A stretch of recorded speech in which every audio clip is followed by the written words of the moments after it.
ನಮಸ್ಕಾರ ಶ್ರೋತೃಗಳೇ, ನನ್ನ ಹೆಸರು ಡಾಕ್ಟರ್ ಪ್ರಭುರಾಜ್ ಗಿಣಿಮಾವ್, ಇಲ್ಫರ್ಡ್, ಲಂಡನ್ದಿಂದ ಮಾತನಾಡುತ್ತಿದ್ದೇನೆ. ಇಂದು ಬೋಲ್ಟನ್ ಹಿಂದೂ ಫೋರಮ್ದ ಭಾಗವಾದ ಕನ್ನಡ ಭಾಷೆಯ ಪ್ರಸಾರದ ಅಂಗವಾಗಿ ಸಂಗೀತದ ಬಗ್ಗೆ ಚರ್ಚೆಯನ್ನು ಇಟ್ಟುಕೊಂಡಿದ್ದೇವೆ. ಸಂಗೀತವು ನಮ್ಮೆಲ್ಲರ ಜೀವನದಲ್ಲಿ ನಾವು ಜನ್ಮ ತಾಳಿದ ಕೆಲವೇ ದಿನಗಳಲ್ಲಿ ನಮಗೆ ಅರಿವಿಲ್ಲದಂತೆ ನಮ್ಮ ಹೃದಯವನ್ನು ವ್ಯಾಪಿಸಿಕೊಂಡ ಮಹತ್ತರವಾದ ಸೌಖಿಕ ವಿದ್ಯೆ. ಈ ವಿದ್ಯೆ ಕೆಲವರನ್ನು ಪೂರ್ತಿಯಾಗಿ ತನ್ನ ಮಾಯೆಯಲ್ಲಿ ಅವಚಿಕೊಂಡು ಅವರ ಮುಖಾಂತರ ಉಳಿದ ಮಾನವ ಕುಲದ ಹೃದಯವನ್ನೇ ಕಂಪಿಸಿ ಆನಂದ ತುಂದಿಲರನ್ನಾಗಿ ಮಾಡುತ್ತದೆ. ಅಂಥ ವಿದ್ಯೆಯನ್ನು ಚಿಕ್ಕಂದಿನಿಂದ ಅವ್ಯಾಹತವಾಗಿ ಕರಗತ ಮಾಡಿಕೊಂಡು ಅದನ್ನು ಇನ್ನೂ ಪೋಷಿಸುತ್ತಿರುವವರಲ್ಲಿ ನಮ್ಮವರೇ ಆದ ಹುಬ್ಬಳ್ಳಿಯ ಶ್ರೀಮತಿ ಪ್ರಜ್ಞಾ ಮಲ್ಲಾಪುರ್ ಮಾವಿನ ಕುರ್ವೆ ಅವರು ನಮ್ಮೊಂದಿಗೆ ಪ್ರಕೃತ ಸಂದರ್ಭದಲ್ಲಿ ಇದ್ದಾರೆ. ಪ್ರಜ್ಞಾ ಅವರು 5 ವರ್ಷಗಳಿಂದ ಇಂಗ್ಲೆಂಡ್ ದೇಶದ ಮಿಲ್ಟನ್ ಕೀನ್ಸ್ ನಗರದಲ್ಲಿ ವಾಸವಾಗಿದ್ದಾರೆ. ಅವರು ಮೂಲತಃ ಗಣಕಶಾಸ್ತ್ರಜ್ಞರು. ಇಂಗ್ಲೆಂಡಿನಲ್ಲಿ ಸುಮಾರು ಸಂಗೀತ ಕಾರ್ಯಕ್ರಮಗಳಿಗೆ ತಾವು ಕರಗತ ಮಾಡಿಕೊಂಡ ವಿದ್ಯೆಯನ್ನು ಜನಸಮುದಾಯಕ್ಕೆ ಅರ್ಪಿಸಿದ್ದಾರೆ. ಬನ್ನಿ ಅವರೊಡನೆ ಸಂಗೀತದ ಬಗ್ಗೆ ಕೆಲವೊಂದು ವಿಷಯಗಳನ್ನು ತಿಳಿದುಕೊಳ್ಳುವುದಲ್ಲದೆ ಅವರು ಪ್ರಸ್ತುತಪಡಿಸಿದ ಕೆಲ ಹಾಡುಗಳನ್ನು ಸವಿಯೋಣ. ಇಲ್ಲಿ ನಮ್ಮೊಂದಿಗೆ ಶ್ರೀಮತಿ ರಮಾರಾವ್ ಹಾಗೂ ಶ್ರೀಮತಿ ಶಾಂತಾ ಗಿಣಿಮಾವ್ ಕೂಡ ಇದ್ದಾರೆ. ಪ್ರಜ್ಞಾ ಅವರೊಂದಿಗೆ ಅವರು ಸಂಗೀತದ ಬಗ್ಗೆ ಕೂಲಂಕುಷವಾಗಿ ಚರ್ಚೆ ಮಾಡಲಿದ್ದಾರೆ. ಸಂಗೀತದ ಬಗ್ಗೆ ನಮ್ಮೆಲ್ಲರಿಗೆ ಹೆಚ್ಚಿನ ಜ್ಞಾನ ಒದಗೋದರಲ್ಲಿ ಸಂದೇಹವೇ ಇಲ್ಲ. ರಮಾ ಅವರು ಕಾರ್ಯಕ್ರಮವನ್ನು ಮುಂದುವರಿಸುವ ಮೊದಲು ಈಗೊಂದು ಹಾಡು ಕೇಳೋಣ.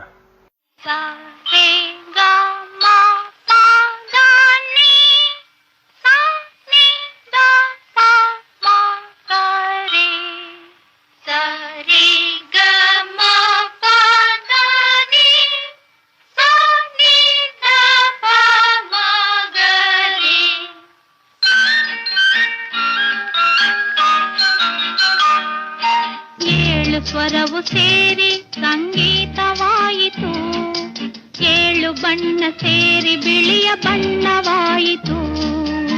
7 ಸ್ವರವು ಸೇರಿ ಸಂಗೀತವಾಯಿತು, 7 ಬಣ್ಣ ಸೇರಿ ಬಿಳಿಯ ಬಣ್ಣವಾಯಿತು. 7 ದಿನವು ಸೇರಿ ಒಂದು ವಾರವಾಯಿತು, 7 ದಿನವು ಸೇರಿ ಒಂದು ವಾರವಾಯಿತು. 7 ತಾರೆ ಸಪ್ತ ಋಷಿಯ ಚಿಹ್ನೆಯಾಯಿತು. 7 ಸ್ವರವು ಸೇರಿ ಸಂಗೀತವಾಯಿತು, 7 ಬಣ್ಣ ಸೇರಿ ಬಿಳಿಯ ಬಣ್ಣವಾಯಿತು.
ನಮಸ್ಕಾರ ಪ್ರಜ್ಞಾ ಅವರೇ.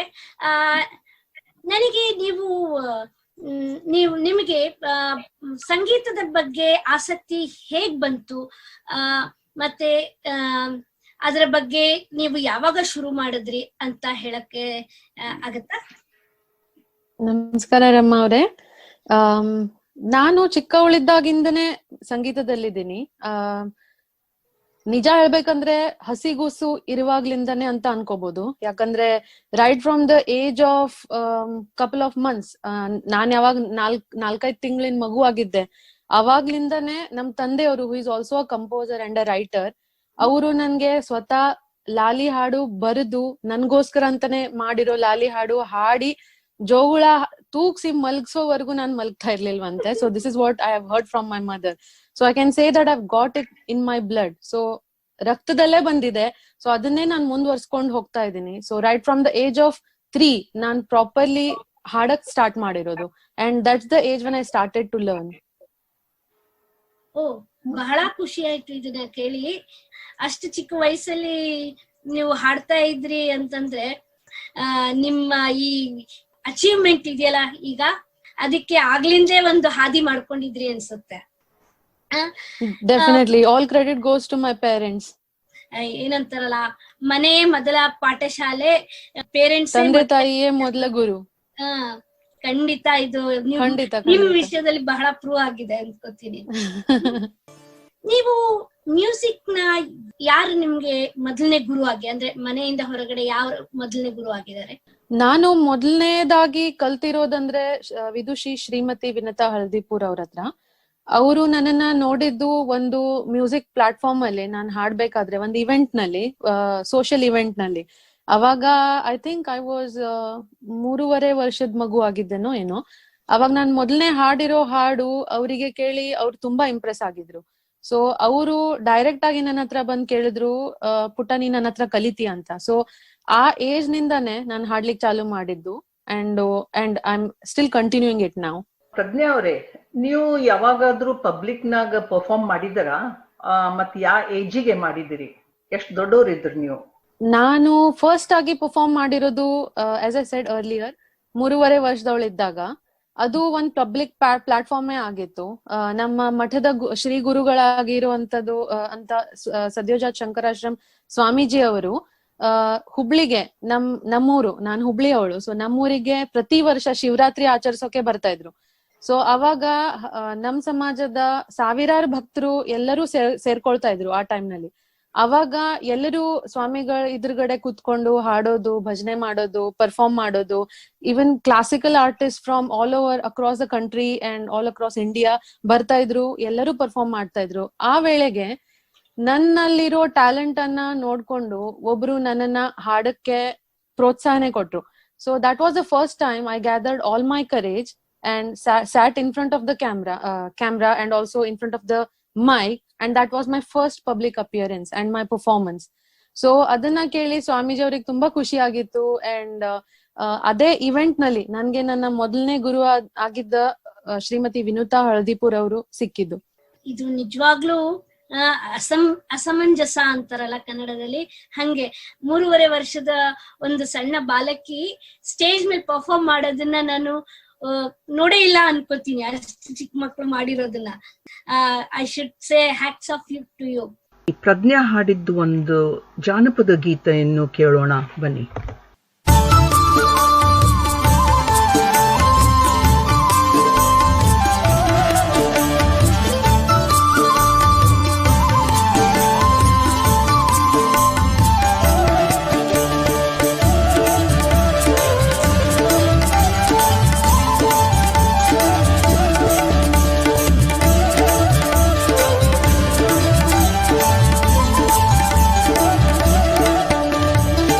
ಕೊಡಗನ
ಎಷ್ಟು ಗಂಟೆಗಳ ಕಾಲ ಅಭ್ಯಾಸ ಮಾಡ್ತೀರಾ? ಮೊದ್ಲೆಷ್ಟು ಮಾಡ್ತಿದ್ರಿ, ಈಗ ಎಷ್ಟು ಮಾಡಕ್ ಸಾಧ್ಯ ಆಗ್ತಾ ಇದೆ?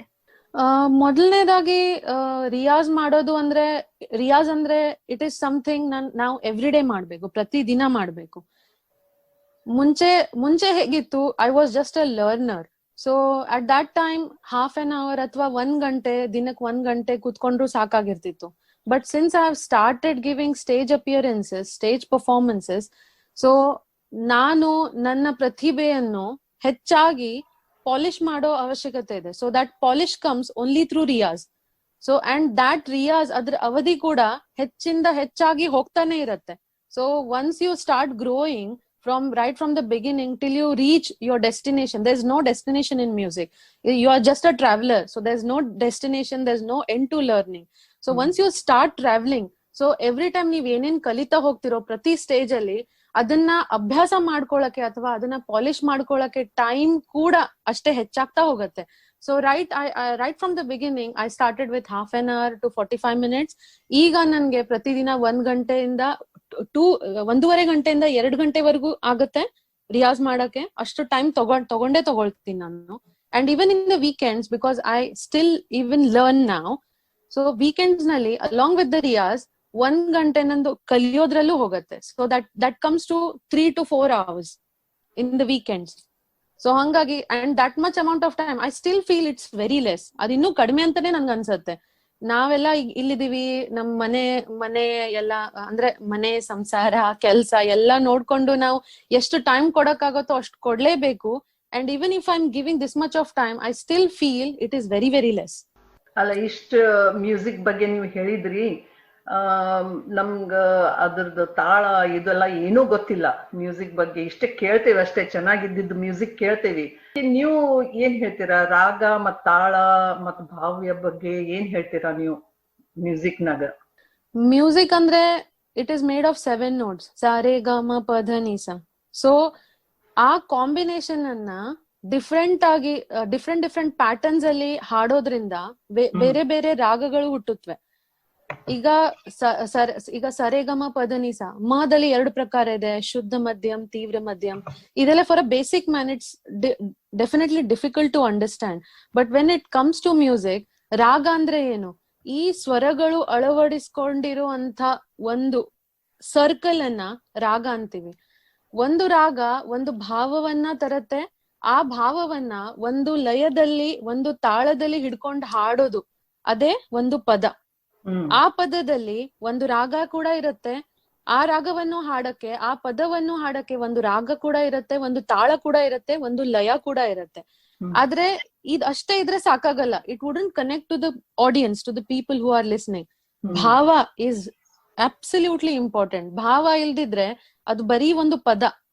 ಬಟ್ ಯಾವಾಗ ಅದ್ರಲ್ಲಿ ಭಾವ ಬರುತ್ತೆ, it's a performance. You with a song, with a pada, ನೀವು ಬರೀ ಜನರ ಮೈಂಡಿಗೆ ಕನೆಕ್ಟ್ ಆಗ್ತೀರಾ. It just goes from your throat to the ears. But when you put your bhava in to it, ಅದು ನಿಮ್ಮ ಮನಸ್ಸಿಂದ ಅವರ ಮನಸ್ಸಿಗೆ, ನಿಮ್ಮ ಹೃದಯದಿಂದ, ನಿಮ್ಮ ಕಂಠದಿಂದ ಅವರ ಮನಸ್ಸಿಗೆ ತಲುಪುತ್ತೆ. ಸೊ ಭಾವ ಈಸ್ ಅಟ್ಮೋಸ್ಟ್ ಇಂಪಾರ್ಟೆಂಟ್. ಸೊ ಯಾವ ಹಾಡನ್ನ ನೀವು ಕೇಳ್ತೀರಾ, ಆ ಹಾಡ ಕೇಳಿ ನಿಮ್ಗೆ ಏನಾದ್ರೂ ಮೆಮರೀಸ್ ನೀವು ರಿಲೀವ್ ಮಾಡ್ತೀರಿ. ಸೊ ಫಾರ್ ಎಕ್ಸಾಂಪಲ್, ನೀವು ಒಂದ್ ಹಾಡ್ ಕೇಳಿದ್ಮೇಲೆ ನಿಮ್ಗೆ ನಿಮ್ ಚೈಲ್ಡ್ಹುಡ್ ಮೆಮರೀಸ್ ಎಲ್ಲ ರಿಫ್ರೆಶ್ ಆಗತ್ತೆ ಮನ್ಸಲ್ಲಿ. So that is what something is missing, you are missing, and you are reminiscing those things. So that is the point when you are connecting to the song. That means ಆ ಹಾಡಲ್ಲಿ ಭಾವ ಉಂಟು, ಆ ಭಾವ ನಿಮ್ಮ ಹತ್ರ ತಲುಪಿದೆ. ಆ ಭಾವ ತಲುಪಿರೋದ್ರಿಂದಾನೇ ನಿಮ್ಗೆ ನಿಮ್ಮ ಸ್ಮೃತಿಗಳು ನೆನಪಾಗ್ತಿವೆ. Otherwise you wouldn't have thought about all those forgotten memories, isn't it? Thank you. ತುಂಬಾ ಚೆನ್ನಾಗಿ ಹೇಳಿದ್ರಿ ಪ್ರಜ್ಞಾ ಅವರೇ. ಏನಂತ ಸಂಬಂಧಗಳು, ರಾಗ ತಾಳ ಭಾವಗಳ ಸಂಬಂಧನ ಸಿಂಪಲ್ ಆಗಿ ಎಕ್ಸ್ಪ್ಲೈನ್ ಮಾಡಿದ್ರೆ, ಅಂದ್ರೆ ನೀವು ತಿಳ್ಕೊಂಡಷ್ಟು ಡೀಪ್ ಆಗಿ ನಮ್ಗೆ ಗೊತ್ತಿಲ್ಲ ಅಂದ್ರು ನಮ್ಗ್ ಅರ್ಥ ಆಗೋಂಗ್ ಹೇಳಿದ್ರಲ್ಲ. That shows very good that ನಿಮ್ ಹಾಡನ್ನ ನಮ್ ತನಕ ಮುಟ್ಸೋದಿಕ್ಕೆ ನೀವೆಷ್ಟು ಪ್ರಯತ್ನ ಅಭ್ಯಾಸ ಮಾಡಿ ಈ ಲೆವೆಲ್ ಹೇಳ್ತೀರಾ ಅನ್ನೋದು ಎತ್ ಕಾಣ್ತಾ ಇದೆ. ನನ್ ಮುಂದಿನ ಪ್ರಶ್ನೆ, ನಿಮ್ಗೆ ಕ್ಲಾಸಿಕಲ್ ಮತ್ತೆ ಜನಪದ ಹಾಗೂ ಲೈಟ್ ಮ್ಯೂಸಿಕ್ ಅಂತಾರಲ್ಲ, ಅಂದ್ರೆ ಭಾವಗೀತೆ, ಬೇರೆ ಬೇರೆ ಬೇರೆ ಫಾರ್ಮ್ ಆಫ್ ಮ್ಯೂಸಿಕ್ ಇದೆಯಲ್ಲ, ಅದರಲ್ಲಿ ಡಿಫ್ರೆನ್ಸಸ್ ಏನು ನಿಮ್ ಪ್ರಕಾರವಾಗಿ? ನೀವ್ ಯಾವ್ದಾದ್ರಲ್ಲಿ ಪ್ರಯತ್ನ ಮಾಡಿದೀರಾ? ಯಾವ್ದಾವ್ದು ಹಾಡ್ತೀರಾ? ಕ್ಲಾಸಿಕಲ್ ಮ್ಯೂಸಿಕ್ ಅಂದ್ರೆ ಇಟ್ ಇಸ್ ಕೈಂಡ್ ಆಫ್ ಏನಂತ ಚೌಕಟ್ಟು ಅಂತ ಹೇಳ್ಬೋದು.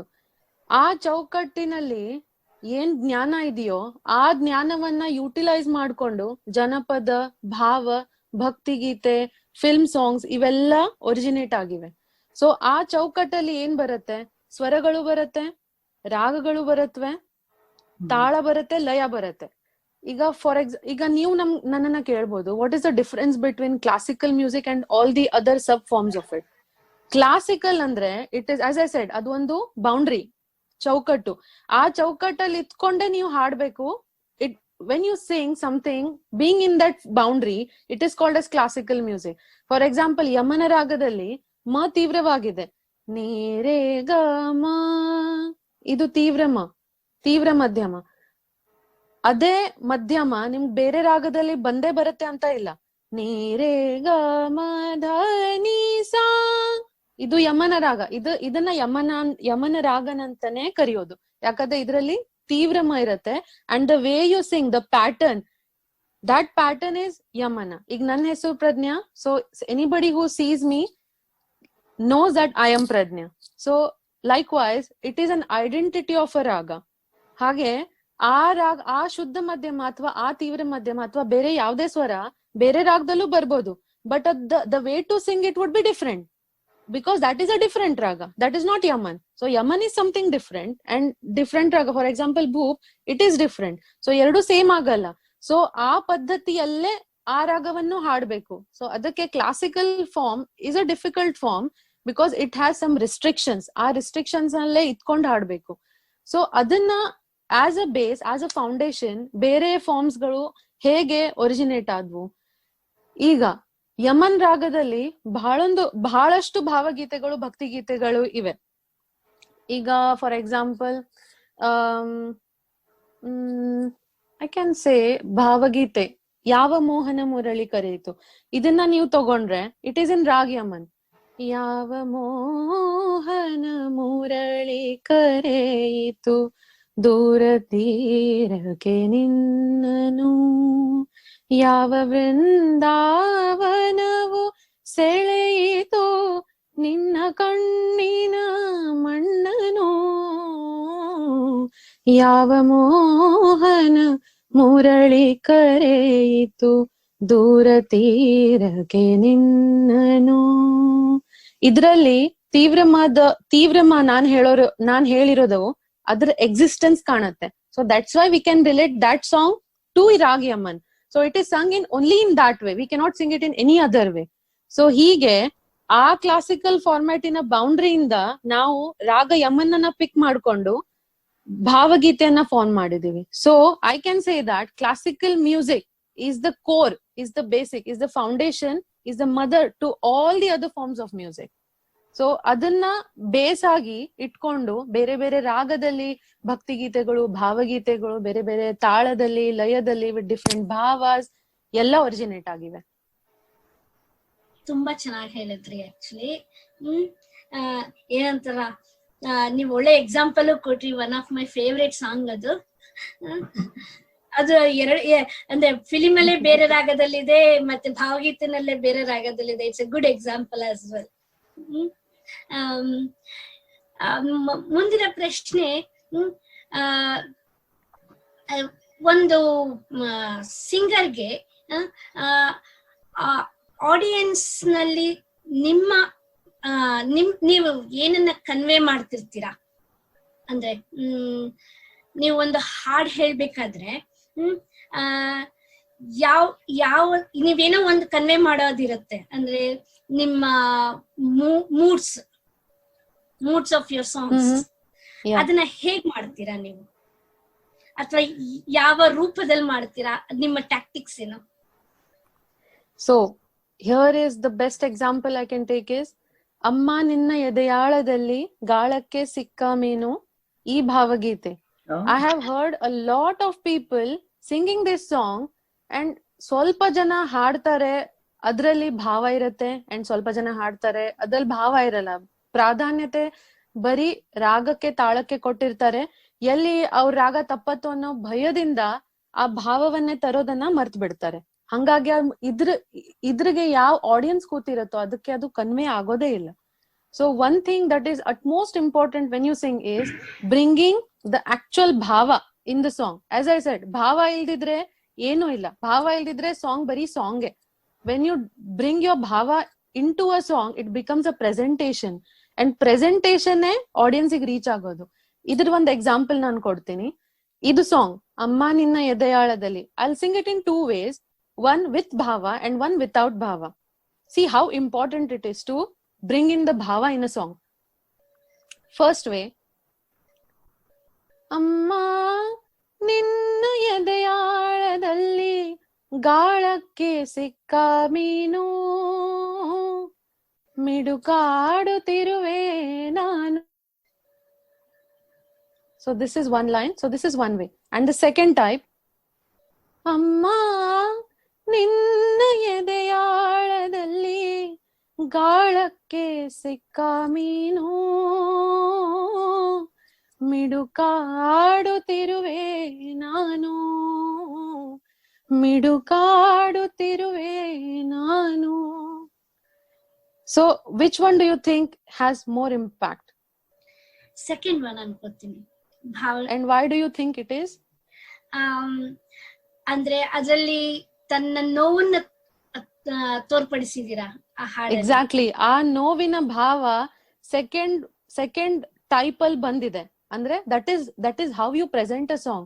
You put in your own words, your own feelings, as if you are the child who is longing for the mother.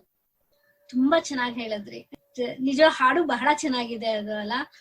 It touches everybody's heart ಅನ್ಕೊಂತೀನಿ.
ಅಲ್ಲ, ಈಗ music ನಾಗೆ ಇಷ್ಟೊಂದು ವರ್ಷನ್ಸ್ ಇದ್ದಾವ, ಅಂದ್ರೆ ಕ್ಲಾಸಿಕಲ್, ಜನರಲ್, ಭಾವಗೀತೆ ಇದೆಲ್ಲ. ಅದ್ರ ಪಬ್ಲಿಕ್ಕಿಗೆ ಕ್ಲಾಸಿಕಲ್ ಮ್ಯೂಸಿಕ್ ಮೇಲೆ ಅಷ್ಟ್ಯಾಕೆ ಇಷ್ಟ ಇಲ್ಲ? ಅಂದ್ರೆ ಎಲ್ಲರೂ ಲೈಟ್ ಮ್ಯೂಸಿಕ್, ಭಾವಗೀತೆ ಇಂಥವು ಕೇಳಕ್ ಇಷ್ಟಪಡ್ತಾರೆ. ಅದು ರೀಸನ್ ಗೊತ್ತಾ ನಿಮ್ಗೆ? I think that's because of they connect to the light music versions very effectively. For example, ನಾನು ಈಗ ಯಾವ ಹಾಡ್ ಹಾಡಿದೀನೋ ಅದು ಜನರಲ್ ಮ್ಯಾನಿಗೆ ಕನ್ವೆ ಆಗತ್ತೆ. ಅವರು ತನ್ನನ್ನೇ ಆ ಪರ್ಸನ್ ಆ ವ್ಯಕ್ತಿಯ ಕ್ಯಾರೆಕ್ಟರ್ ನಲ್ಲಿ ಇಟ್ಕೊಂಡು ಸ್ವತಃ ನೋಡ್ತಾರೆ. ಅಂದ್ರೆ ನಾನೇ ಆ ಮಗು ಏನೋ, ಆ ತಾಯಿಯನ್ನ ಮಿಸ್ ಮಾಡ್ಕೊಳ್ತಿರೋ ನಾನೇ ಆ ಮಗು ಏನೋ ಅಂತ ಅವ್ರು ಸ್ವತಃ ಫೀಲ್ ಮಾಡ್ಕೋತಾರೆ. ಅದೇ when you sing classical, it is nothing but sare gama pada nisa. As I said, it has a lot of restrictions. ಈ ರಾಗವನ್ನ ಇದೇ ತರನೇ ಹಾಡ್ಬೇಕು.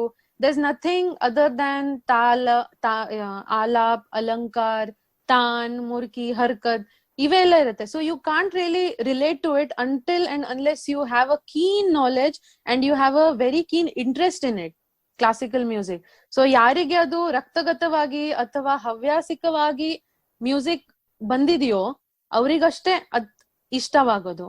This is my opinion. But ಈಗ ಫಾರ್ ಎಕ್ಸಾಂಪಲ್ ಯಾರಾದ್ರೂ ಹಳ್ಳಿಯಿಂದ ಬಂದಿರೋರು ಅಥವಾ ಬೇರೆ ದೇಶದಿಂದ ಬಂದಿದ್ದಾರೆ, they don't know what classical music is. The person from South Africa, ಅವ್ರು ಬರ್ತಾರೆ, he doesn't know what Indian classical music is, but that person somehow know Kannada language. ಈಗ ನಾನು ಅವ್ರ ಮುಂದೆ ಕುತ್ಕೊಂಡು ಇದೇ ಹಾಡನ್ನ ಹಾಡಿದ್ರೆ he can relate to it, he enjoys it, but he doesn't enjoy the classical music because he doesn't know anything, not even an ABCD about it. You know what I mean? Yeah, yeah. ಅದೇ. So it all depends on how the other person relates to it. ಅದ್ರೊಳಗೆ interest ಇರ್ಬೇಕು ಅವ್ರಿಗೆ ಅಷ್ಟೇ. Classical music ನಾಗೆ knowledge ಆಯ್ತು, ಹೀಗೆಲ್ಲ ಇರ್ಬೇಕು. ಪ್ರಜ್ಞಾ ಅವ್ರದ್ದು ಕ್ಲಾಸಿಕಲ್ ಹಾಡನ್ನ ಕೇಳೋಣ, ರಾಗ ದುರ್ಗಾದಲ್ಲಿ.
जगत जननी लक्ष्मी जगत जननी लक्ष्मी ज्ञान देवी सरस्वती ज्ञान देवी सरस्वती विघ्नहारिणी शुभकारिणी माता भवानी काली माता भवानी काली माता भवानी काली दुर्गा गौरी विघ्नहारिणी शुभकारिणी माता भवानी काली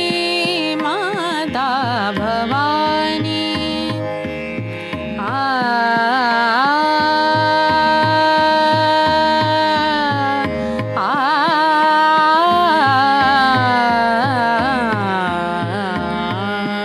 माता भवानी काली माता भवानी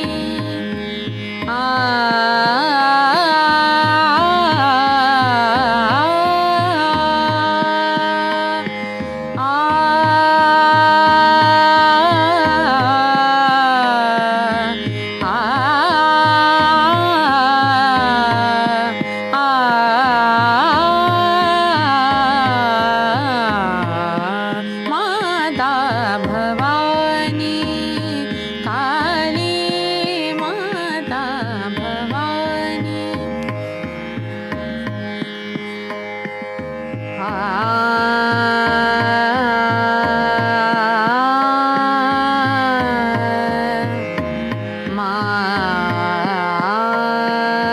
माता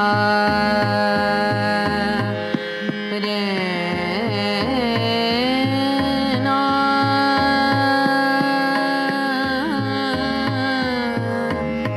रे ना माता भवानी काली माता भवानी माता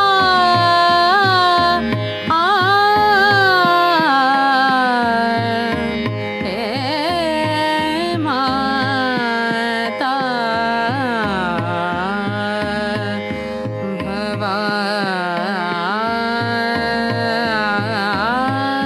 भवानी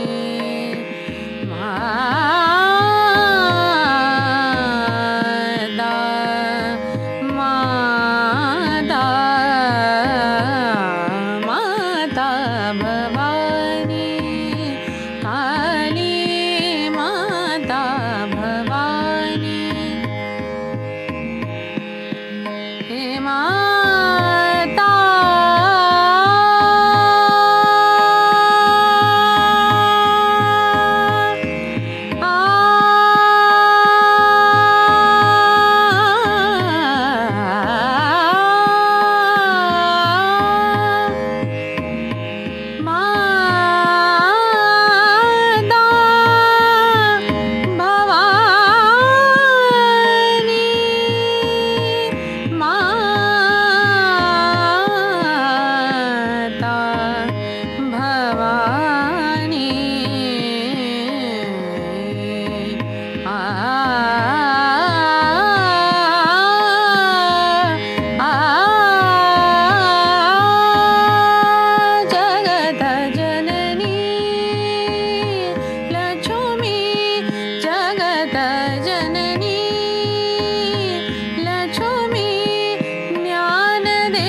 ಕೇಳ್ತಾ ಇದ್ದೀನಿ. ಈಗ ನೀವು ಇಷ್ಟು ಕಾನ್ಸರ್ಟ್ಸ್ ಎಲ್ಲ ಕೊಟ್ಟಿರಾ ಎಲ್ಲಾ ಕಡೆ, ಇಲ್ಲಿ ಲಂಡನ್ನಾಗೂ ಕೊಟ್ಟಿದ್ದೀರಾ, ಇಂಡಿಯಾನಾಗೂ ಕೊಟ್ಟಿದ್ದೀರಾ. ನೀವು ಪ್ರಿಪರೇಷನ್ ಮಾಡ್ಬೇಕಾ ಅದಕ್ಕೆ? ಎಷ್ಟು ದಿನ ಪ್ರಿಪರೇಷನ್ ಮಾಡ್ತೀರಾ ಅದು ಕಾನ್ಸರ್ಟ್ ಬಗ್ಗೆ? ಇಂಥ ಹಾಡಂತೆ ಹಾಡ್ಬೇಕಂತ ಹೇಳಿ ಏನಾರ ಚೂಸ್ ಮಾಡ್ತೀರಾ ನೀವು ಕಾನ್ಸರ್ಟ್ಗೆ? ಯಾ ಆಫ್ ಕೋರ್ಸ್ ಚೂಸ್ ಅಂತೂ ಮಾಡ್ಕೊಳ್ಬೇಕಾಗತ್ತೆ. Depends upon what occasion it is, ಯಾವ ಒಕೇಶನ್ ಅಲ್ಲಿ ನಾನು ಹಾಡ್ತಾ ಇದ್ದೀನಿ, ಯಾವ ಆಡಿಯನ್ಸ್ ಇರ್ತಾರೆ. For example, if I have all the Kannada audience, they can't expect me to sing a Marathi bhajan, abhang, ಈ ತರ ನಾನ್ ಹಾಡಕ್ಕಾಗಲ್ಲ. So when I want to connect with my audience who are there at that point of time, ನಾನು ಪ್ರಯತ್ನ ಮಾಡ್ಬೇಕು ಏನಂದ್ರೆ ಅವ್ರಿಗೆ relate ಆಗುವಂಥದ್ದು, ಅವರಿಗೆ ಇಷ್ಟವಾಗುವಂಥದ್ದು, ಅವರಿಗೆ ಅರ್ಥವಾಗುವಂಥದ್ದು, ಅವರು ನಾನು ಒಂದೇ ಆಗುವಂಥದ್ದು ಸಾಂಗ್ಸ್ ನ ಸೆಲೆಕ್ಟ್ ಮಾಡ್ಕೋಬೇಕು, which they should enjoy and I should enjoy seeing them enjoying. So ಹಂಗಾಗಿ selection of songs is very important. Second, preparation. Definitely it depends upon ನಿಮ್ಗೆ ಎಷ್ಟು ಪ್ರಭುತ್ವ ಇದೆ ನಿಮ್ ನಾಲೆಜ್ ಮೇಲೆ, ನಿಮ್ ಗಾಯಕಿ ಮೇಲೆ, ನಿಮ್ ಸಂಗೀತದ ಮೇಲೆ ಎಷ್ಟು ಪ್ರಭುತ್ವ ಇದೆ ಅದ್ರ ಮೇಲೆ ನಿಮ್ಗೆ ಎಷ್ಟು ರಿಯಾಜ್ ಬೇಕೋ. ಆ ಪರ್ಫಾರ್ಮೆನ್ಸ್ಗೋಸ್ಕರ 1 ಗಂಟೆನೋ ದಿನಕ್ಕೆ 2 ಗಂಟೆನೋ ಎಷ್ಟು ರಿಯಾಜ್ ಬೇಕೋ ಅಷ್ಟ್ ಮಾಡ್ಕೊಳ್ಳೇಬೇಕು ಪ್ರತಿಯೊಂದು ಆರ್ಟಿಸ್ಟ್. ಸೊ ಅಷ್ಟು ನಾನ್ ಮಾಡ್ಕೊಳ್ತೀನಿ. ಅಂಡ್ ಥರ್ಡ್ ಅಂದ್ರೆ ಆ ದಿನದ ರೂಟೀನು. ಸೊ ಬೆಳಗ್ಗೆ ಸಪೋಸ್ ಇಫ್ ಮಧ್ಯಾಹ್ನ ಅಥವಾ ಸಂಜೆ ಏನಾದ್ರು ಪ್ರೋಗ್ರಾಮ್ ಇದ್ರೆ ಬೆಳಗ್ಗೆ ಬೇಗ ಎದ್ದು ಖರಜಿನ್ ರಿಯಾಜ್ ಮಾಡ್ಬೇಕು. ಅಂದ್ರೆ ಕೆಳಗಿನ ನೋಟ್ಸು ಸಾ ನೀ ಧ ಪ ಇವೆಲ್ಲ ಖರಜಿನ್ ರಿಯಾಜ್ ಅಂತಾರೆ ಇದಕ್ಕೆ. ಸೊ ಕೆಳಗಡೆ ಸ್ವರಗಳನ್ನೆಲ್ಲ ಶಾರ್ಪ್ ಮಾಡ್ಕೊಂಡು ವೋಕಲ್ ಕಾರ್ಡ್ಸ್ ನ ವೈಡನ್ ಅಪ್ ಮಾಡ್ಕೊಳ್ಬೇಕು, ರಿಲೀಸ್ ಮಾಡ್ಕೊಳ್ಬೇಕು, so that they are relaxed for the rest of the day, so that you can take your performance in the afternoon or evening. ಆತರ. ಅಂಡ್ ಜಾಸ್ತಿ ಆ ದಿನ ಸ್ಟ್ರಗಲ್ ನನ್ ಗುರುಗಳು ಹೇಳಿರೋ ಪ್ರಕಾರ ಗುರು ಮಂತ್ರ ಅಂದ್ರೆ ಯಾವ ದಿನ ಪರ್ಫಾರ್ಮೆನ್ಸ್ ಇರತ್ತೋ ಆ ದಿನ ಬರೀ ಖರಜಿನ್ ಪ್ರಾಕ್ಟೀಸ್ ಅಷ್ಟೇ ಮಾಡ್ಬೇಕು. ಮತ್ತೆ ಬೇರೆ ಏನು ಮಾಡ್ಬಾರ್ದು. ಏನ್ ಪರ್ಫಾರ್ಮ್ ಮಾಡಕ್ ಹೋಗ್ತಿದ್ದೀರೋ ನೀವು ಆ ಪರ್ಫಾರ್ಮೆನ್ಸ್ ನಲ್ಲಿ ಅದ್ರ ಬಗ್ಗೆ ಏನು ಅಭ್ಯಾಸ ಮಾಡ್ಬಾರ್ದು. You should do it day before or the days before the performance, but not on the day, because it will really make your vocal cords go tired. So ಅದು ರೆಸ್ಟ್ಲೆಸ್ ಆಗ್ಬಿಡತ್ತೆ. So your performance won't be that apt, won't that be connective. So hangagi just do the kharaj riyaz. That's what I do. ಅಲ್ಲ ಅಂದ್ರೆ ಗುರುಗಳ ಪ್ರಭಾವ ಶಿಷ್ಯರ ಮೇಲೆ ಎಷ್ಟು ಬೀಳುತ್ತೆ ಅಂತ ಕಾಣ್ತಾ ಇದೆ ನನಗೆ. ಏನಂತ golden words of the teachers ಅಂತಾರಲ್ಲ. ಸಕ್ಸಸ್ ಸ್ಟೂಡೆಂಟ್ ಸಕ್ಸಸ್ ಆಗ್ಬೇಕಾದ್ರೆ ಅವರ ಪ್ರತಿಯೊಂದು ನುಕ್ಸ್ ಬಹಳ ಹೆಲ್ಪ್. ಕೀ ಪಾಯಿಂಟ್ಸ್ ಯಾವಾಗ್ಲೂ ಮರಿಬಾರ್ದು. ಯು ಶುಡ್ ನನ್ ಹವ್ಯಾಸ ಅನ್ನೋದ್ಕಿಂತ it was my trick point. ಏನೇನ್ ಈ ತರ ಹೇಳ್ತಿದ್ರು ಕೀ ಪಾಯಿಂಟ್ಸ್ ಅದನ್ನ ಬರ್ಕೊಳ್ತಿದ್ದೆ. ಸೊ ಬರ್ಕೊಂಡು ಒಂದೆರಡ್ ಸರಿ ನೋಡ್ಕೊಳ್ತಾನೂ ಇರ್ತಿದ್ದೆ ಒಂದೊಂದ್ ಪರ್ಫಾರ್ಮೆನ್ಸ್ ಮುಂಚೆ, ಏನ್ ಮಾಡ್ಬೇಕು ಏನ್ ಮಾಡ್ಬಾರ್ದು, the dos and the don'ts. It is very important, because ಈ ಕಾಲದಲ್ಲಿ ನಿಮ್ಗೆ ಗುರುಗಳು ಸಿಗೋದು ತುಂಬಾ ಅಪರೂಪ. You will get teachers, music teachers ತುಂಬಾ ಇರ್ತಾರೆ. Teacher is somebody who shows you the direction to go, but guru is somebody who will walk with you along with that direction and who leads you with it. ಅವರು ಮುಂದ್ಗಡೆ ಇರ್ತಾರೆ, ನಮ್ ಕೈ ಬೆರಳು ಹಿಡ್ಕೊಂಡು ನಮ್ಮನ್ನ ನಡೆಸ್ತಾರೆ, ಅವರು ಗುರು. So it is very difficult to find a guru in these days, you know. Yes, so whatever you get, ಏನೇನ್ knowledge ಸಿಗದೋ, just grab it all and just save it somewhere so that you can use it for the rest of your life. I know. ಹೇಳ್ತಾರಲ್ಲ ಯಾವ್ದೇ ವಿಚಾರನ ನಿನಗೆ ಎಷ್ಟು ಹಶ್ವಿದೆಯೋ ನೀನ್ ಅಷ್ಟ್ ತಿನ್ಬೋದು ಅಂತ. ಅಂದ್ರೆ ಅಡಿಗೆ ಎಷ್ಟಾದ್ರೂ ಇರ್ಬೋದು, ಬೇಕಾದ ವಿಧವಾದ ಪದಾರ್ಥಗಳು ಇರ್ಬೋದು, ಆದ್ರೆ ನಮ್ಮ ಕೇಪಬಿಲಿಟಿ ಇದು ಎಷ್ಟು ತಗೊಳಕ್ ಸಾಧ್ಯನೋ ಅಷ್ಟು ತಗೊಳ್ಬೇಕು ಅಂತ ಯಾವಾಗ್ಲೂ ಹೇಳ್ತಾರೆ. ತುಂಬಾ ಚೆನ್ನಾಗಿ ಹೇಳಿದ್ರಿ. ನಂದು ಇದೊಂದು ಪ್ರಶ್ನೆ, ನೀವು ಕಾನ್ಸರ್ಟ್ಸ್ ಕೊಡ್ತಿದ್ದೀರಲ್ಲ, ಕಾನ್ಸರ್ಟ್ಸ್ ಕೊಡ್ಸ್ಬೇಕಾದ್ರೆ ಅಂದ್ರೆ ನೀವು ಆಲ್ರೆಡಿ ಕಾನ್ಸರ್ಟ್ ಅಲ್ಲಿ ಕೂತಿದ್ದೀರಾ ಅಂದಾಗ ನಿಮ್ಗೆ ಆಡಿಯನ್ಸ್ ನ ಹೆಂಗ್ ಅಟ್ರಾಕ್ಟ್ ಮಾಡ್ತೀರಾ, ಅಥವಾ ಅವ್ರ ಇಂಟ್ರೆಸ್ಟ್ ನ ನಿಮ್ ಕಡೆಗೆ ತಗೊಳೋದಿಕ್ಕೆ ಯಾವ್ಯಾವ ತರಹ ಟ್ರಿಕ್ಸ್ ಯೂಸ್ ಮಾಡ್ತೀರಾ, ಅಥವಾ ನಿಮ್ಗೆ ಡೈರೆಕ್ಟ್ ಆಗಿ ಕನೆಕ್ಟ್ ಆಗ್ತಾರ, ಅಥವಾ ಯಾಕೆಂದ್ರೆ ಆಡಿಯನ್ಸ್ ಅಲ್ಲಿ ಕೆಲವರು ನೀವು ಮಾಡೋ ಸಂಗೀತದ ಫಾರ್ಮ್ ಅಲ್ಲಿ ಇಂಟ್ರೆಸ್ಟ್ ಇರೋರು ಇರ್ತಾರೆ, ಏನು ಅದ್ರ ಬಗ್ಗೆ ಜ್ಞಾನವೇ ಇಲ್ದೇ ಇರೋಂತ ಜನಗಳು ಇರ್ತಾರೆ. ಹೇಗೆ ವೆರೈಟಿ ಆಫ್ ಆಡಿಯನ್ಸ್ ನ ಅಟ್ರಾಕ್ಟ್ ಮಾಡ್ತೀರಾ ನೀವು? ಈಗ ಇದು it depends on a lot of things. Firstly Shanta aunty ಅವಾಗ ಕೇಳಿದ್ರು ಕ್ವೆಶನ್ ತರ, ಯಾವ ತರದ್ ಸಾಂಗ್ಸ್ ಸೆಲೆಕ್ಷನ್ ಮಾಡ್ತೀರಾ ಯಾವ ಇವೆಂಟ್ಗೋಸ್ಕರ, ಇಟ್ ಈಸ್ ಅಬ್ಸಲ್ಯೂಟ್ಲಿ ಇಂಪಾರ್ಟೆಂಟ್. ಯಾಕಂದ್ರೆ ಯಾವ ತರದ್ ಆಡಿಯನ್ಸ್ ಬಂದಿರತ್ತೋ ಆ ಆಡಿಯನ್ಸ್ಗೆ ಇಷ್ಟ ಆಗೋ ತರ ಸಾಂಗ್ಸ್ ಇರ್ಬೇಕು ಅಥವಾ ಪ್ರೆಸೆಂಟೇಶನ್ ಇರ್ಬೇಕು. Only that is the time they will connect with you. So 80% of your question is answered here. And rest 20% ಅಂದ್ರೆ ಸಪೋಸ್ ಸ್ವಲ್ಪ ಆಡಿಯನ್ಸ್ ಇದ್ದಾರೆ, ಅವರಿಗೆ ಆ ಪಾಯಿಂಟ್ ಆಫ್ ಟೈಮ್ ಅಲ್ಲಿ ಇಷ್ಟ ಇಲ್ಲ, so they are not able to connect. How would you connect with such people? So the first thing, this is also another guru mantra. ನನ್ ಗುರು Vasant Karnad sir ಅವ್ರು ಕೊಟ್ಟಿರೋ ಗುರು ಮಂತ್ರ ಇದು. You should always look into the people who are sitting in the audience. Who is your audience? Just look into their eyes. Eye contact is absolutely important. ಸ್ವಲ್ಪ ಜನರು start ಇಂದ end ವರೆಗೂ ಕಣ್ಣು ಮುಚ್ಕೊಂಡು ಹಾಡ್ತಾರೆ. Let me tell you honestly, so this was also my habit. So ನಾನ್ ಚಿಕ್ಕವಳಿದ್ದಾಗ ತುಂಬಾ ಭಾವ ವಿಭೋರವಾಗಿಯೋ ಅಥವಾ ಏನೋ ಕಣ್ ಮುಚ್ಕೊಂಡೆ ಹಾಡ್ತಿದ್ದೆ. ಸೊ ಇದನ್ನ ಸರ್ ಪಾಯಿಂಟ್ ಔಟ್ ಮಾಡಿದ್ರು. ಆಮೇಲೆ ನನ್ಗೆ ಹೇಳಿದ್ರು, why is it wrong? It is not absolutely wrong to close your eyes while you're singing. Just once or twice in between, just to bring out that bhava is fine.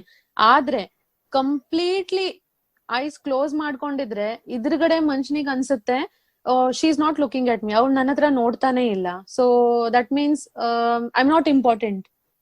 So ಅವರಿಗೆ ನಾನು important ಇದ್ದೀನಿ, ನಾನು ಪ್ರಮುಖವಾಗಿರೋ audience ಇಲ್ಲಿ, ನಾನು ಪ್ರಮುಖವಾಗಿರೋ ವ್ಯಕ್ತಿ ಇಲ್ಲಿ, ನನ್ಗೋಸ್ಕರ ಯಾರೋ ಹಾಡ್ತಾ ಇದ್ದಾರೆ, ಅವ್ರಿಗೆ ಈ ಫೀಲಿಂಗ್ ತರಿಸ್ಕೊಳ್ಳೋದು is very important. So here you are not the star. So this is another guru mantra. So ನಮ್ ಸರ್ ಹೇಳೋರು ಯಾವಾಗ್ಲೂ, ನೀನ್ ಸ್ಟಾರ್ ಆಗಿರ್ಬೋದು, ನಿನ್ನ ಕರೀತಾರೆ, ಕೂರ್ಸ್ತಾರೆ, ಪ್ರೆಸೆಂಟೇಶನ್ ಮಾಡಕ್ ಹೇಳ್ತಾರೆ, ಪರ್ಫಾರ್ಮೆನ್ಸ್ ಕೊಡಕ್ ಹೇಳ್ತಾರೆ, you are a star of course, but actually you are not the star. The star is the audience. Because audience like ಮಾಡ್ಬೇಕು, ಅವಾಗ್ಲೇ ನೀನ್ ಸ್ಟಾರ್ ಆಗೋದು.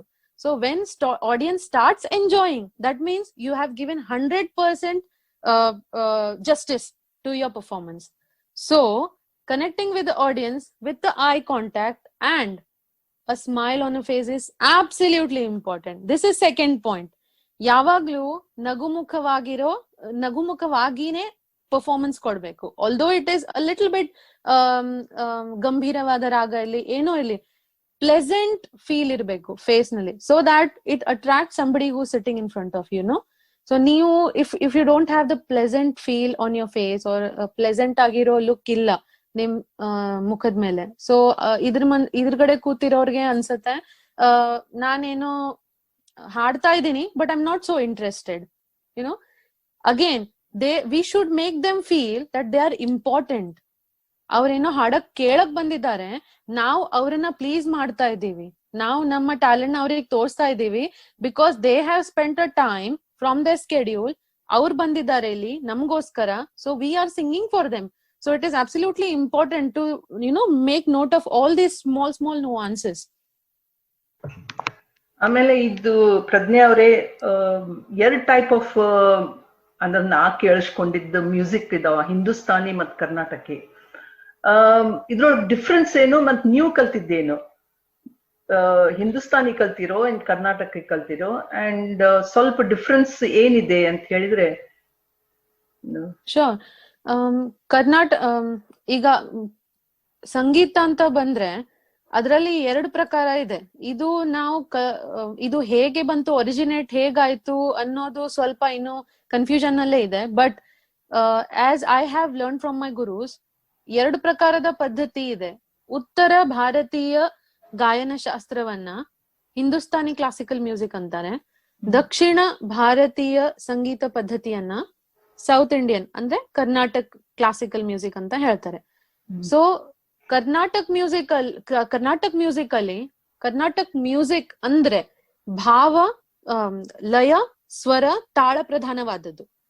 ಬಟ್ ಹಿಂದೂಸ್ತಾನಿ ಕ್ಲಾಸಿಕಲ್ ಮ್ಯೂಸಿಕ್ ಅಂದ್ರೆ ಭಾವ, ತಾಳ, ಲಯ, ರಾಗ ಇದ್ರ ಜೊತೆ ಭಾವ ಪ್ರಧಾನವಾದದ್ದು. ನೋ ಡೌಟ್ ಕರ್ನಾಟಕ್ ಮ್ಯೂಸಿಕ್ ಅಲ್ಲೂ ಕೂಡ ಭಾವ ಇರುತ್ತೆ, but not as prominent as in Hindustani classical music. I can give you an example. ಈಗ ಒಂದು ಕೃಷ್ಣನ ಸ್ತುತಿ ತಗೊಂಡ್ರೆ, ಇದು one of my favourites, Vidyabhushan Swamiji ಅವರು ಹಾಡಿರೋದಂತ ಹಾಡು. ಇದು ಕರ್ನಾಟಕ ಪದ್ಧತಿಯಲ್ಲಿ. And he is such a legend. ಅವರು he is such an inspiration. I always listen to his songs. ಅವ್ರ ಹಾಡನ್ನ ಕೇಳ್ತೀನಿ, ಅವ್ರ ಸ್ಟೈಲ್ ಅನ್ನ ಕೇಳ್ತೀನಿ. I try to learn something one or the other day whenever I listen to his songs. He is the person who can sing both the styles. and as fluently as he sings the second style, as fluently as he sings the first style, and it really amazes me. Yakandre Hindustani classical alli a lot of difference ide, ತುಂಬಾನೇ difference ಇದೆ. Even ಹಾಡೋ ಪದ್ಧತಿ, ಸ್ವರ ಅಂದ್ರೆ ಸ್ವರ ಹಚ್ಚೋ ಪದ್ಧತಿಯಲ್ಲಿ difference ಇದೆ. The pattern you take with the swaras, the patterns you make with it, ಅಲಂಕಾರ, ತಾನಗಳು ಎಲ್ಲ ಬೇರೆ ಬೇರೆ ಇದೆ. ಬಟ್ ಎರಡರ ಪದ್ಧತಿಯನ್ನ ಒಂದಾಗಿ ಮಾಡಿಸ್ಕೊಳ್ಳೋದು, it's next to impossible, which he has done. So his example from his song, this is in Karnataka style, ಇದು ಕರ್ನಾಟಕ ಪದ್ಧತಿಯಲ್ಲಿ. ಜಗನ್ಮೋಹನನೇ ಕೃಷ್ಣ, ಜಗನ್ಮೋಹನನೇ ಕೃಷ್ಣ, ಆ ಜಗವನೇ ಪಾಲಿಪನೇ ಕೃಷ್ಣ, ಜಗನ್ಮೋಹನನೇ ಕೃಷ್ಣ. ಇದು ಕರ್ನಾಟಕ ಪದ್ಧತಿ. ಇದರಲ್ಲಿ ನಿಮ್ಗೆ ರಾಗ ಸಿಕ್ತು, ತಾಳ ಸಿಕ್ತು, ಲಯ ಸಿಕ್ತು, ಆದ್ರೆ ಭಾವ ಸಿಕ್ತಾ? So the little bit of bhava which was missing here, it can be found in Hindustani classical music. Hindustani classical music ನಲ್ಲಿ ಇನ್ನೊಂದು ಕೃಷ್ಣನ್ ಸ್ತುತಿ ನಾನು ತಗೊಳ್ತೀನಿ, ಅದನ್ನ ಕೇಳಿ ನಿಮ್ಗೆ ಅರ್ಥವಾಗುತ್ತೆ what I am trying to convey.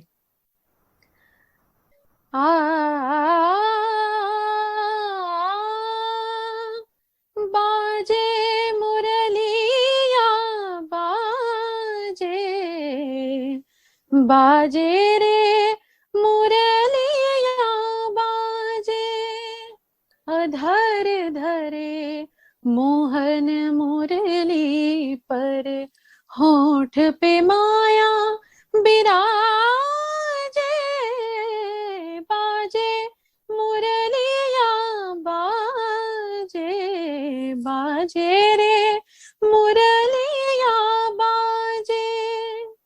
So ಇದು ಹಿಂದೂಸ್ತಾನಿ ಪದ್ಧತಿಯ ಹಾಡು, ಕೃಷ್ಣನ ಸ್ತುತಿ. ಸೊ ಇದರಲ್ಲಿ ಯಾವ ತರದ ಭಾವ ಬರ್ತಾ ಇದೆ, that was missing in the first type. So that is the major difference which I have found out till now.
Interesting ಆಗಿ ಹೇಳಿದ್ರಿ. ಇನ್ನು ಯೋಚನೆ ಮಾಡ್ತಾ ಇದ್ದೀನಿ ನಿಮ್ಮ ಆನ್ಸರ್ ಬಗ್ಗೆ, ದೀಪ್ ಬಗ್ಗೆ.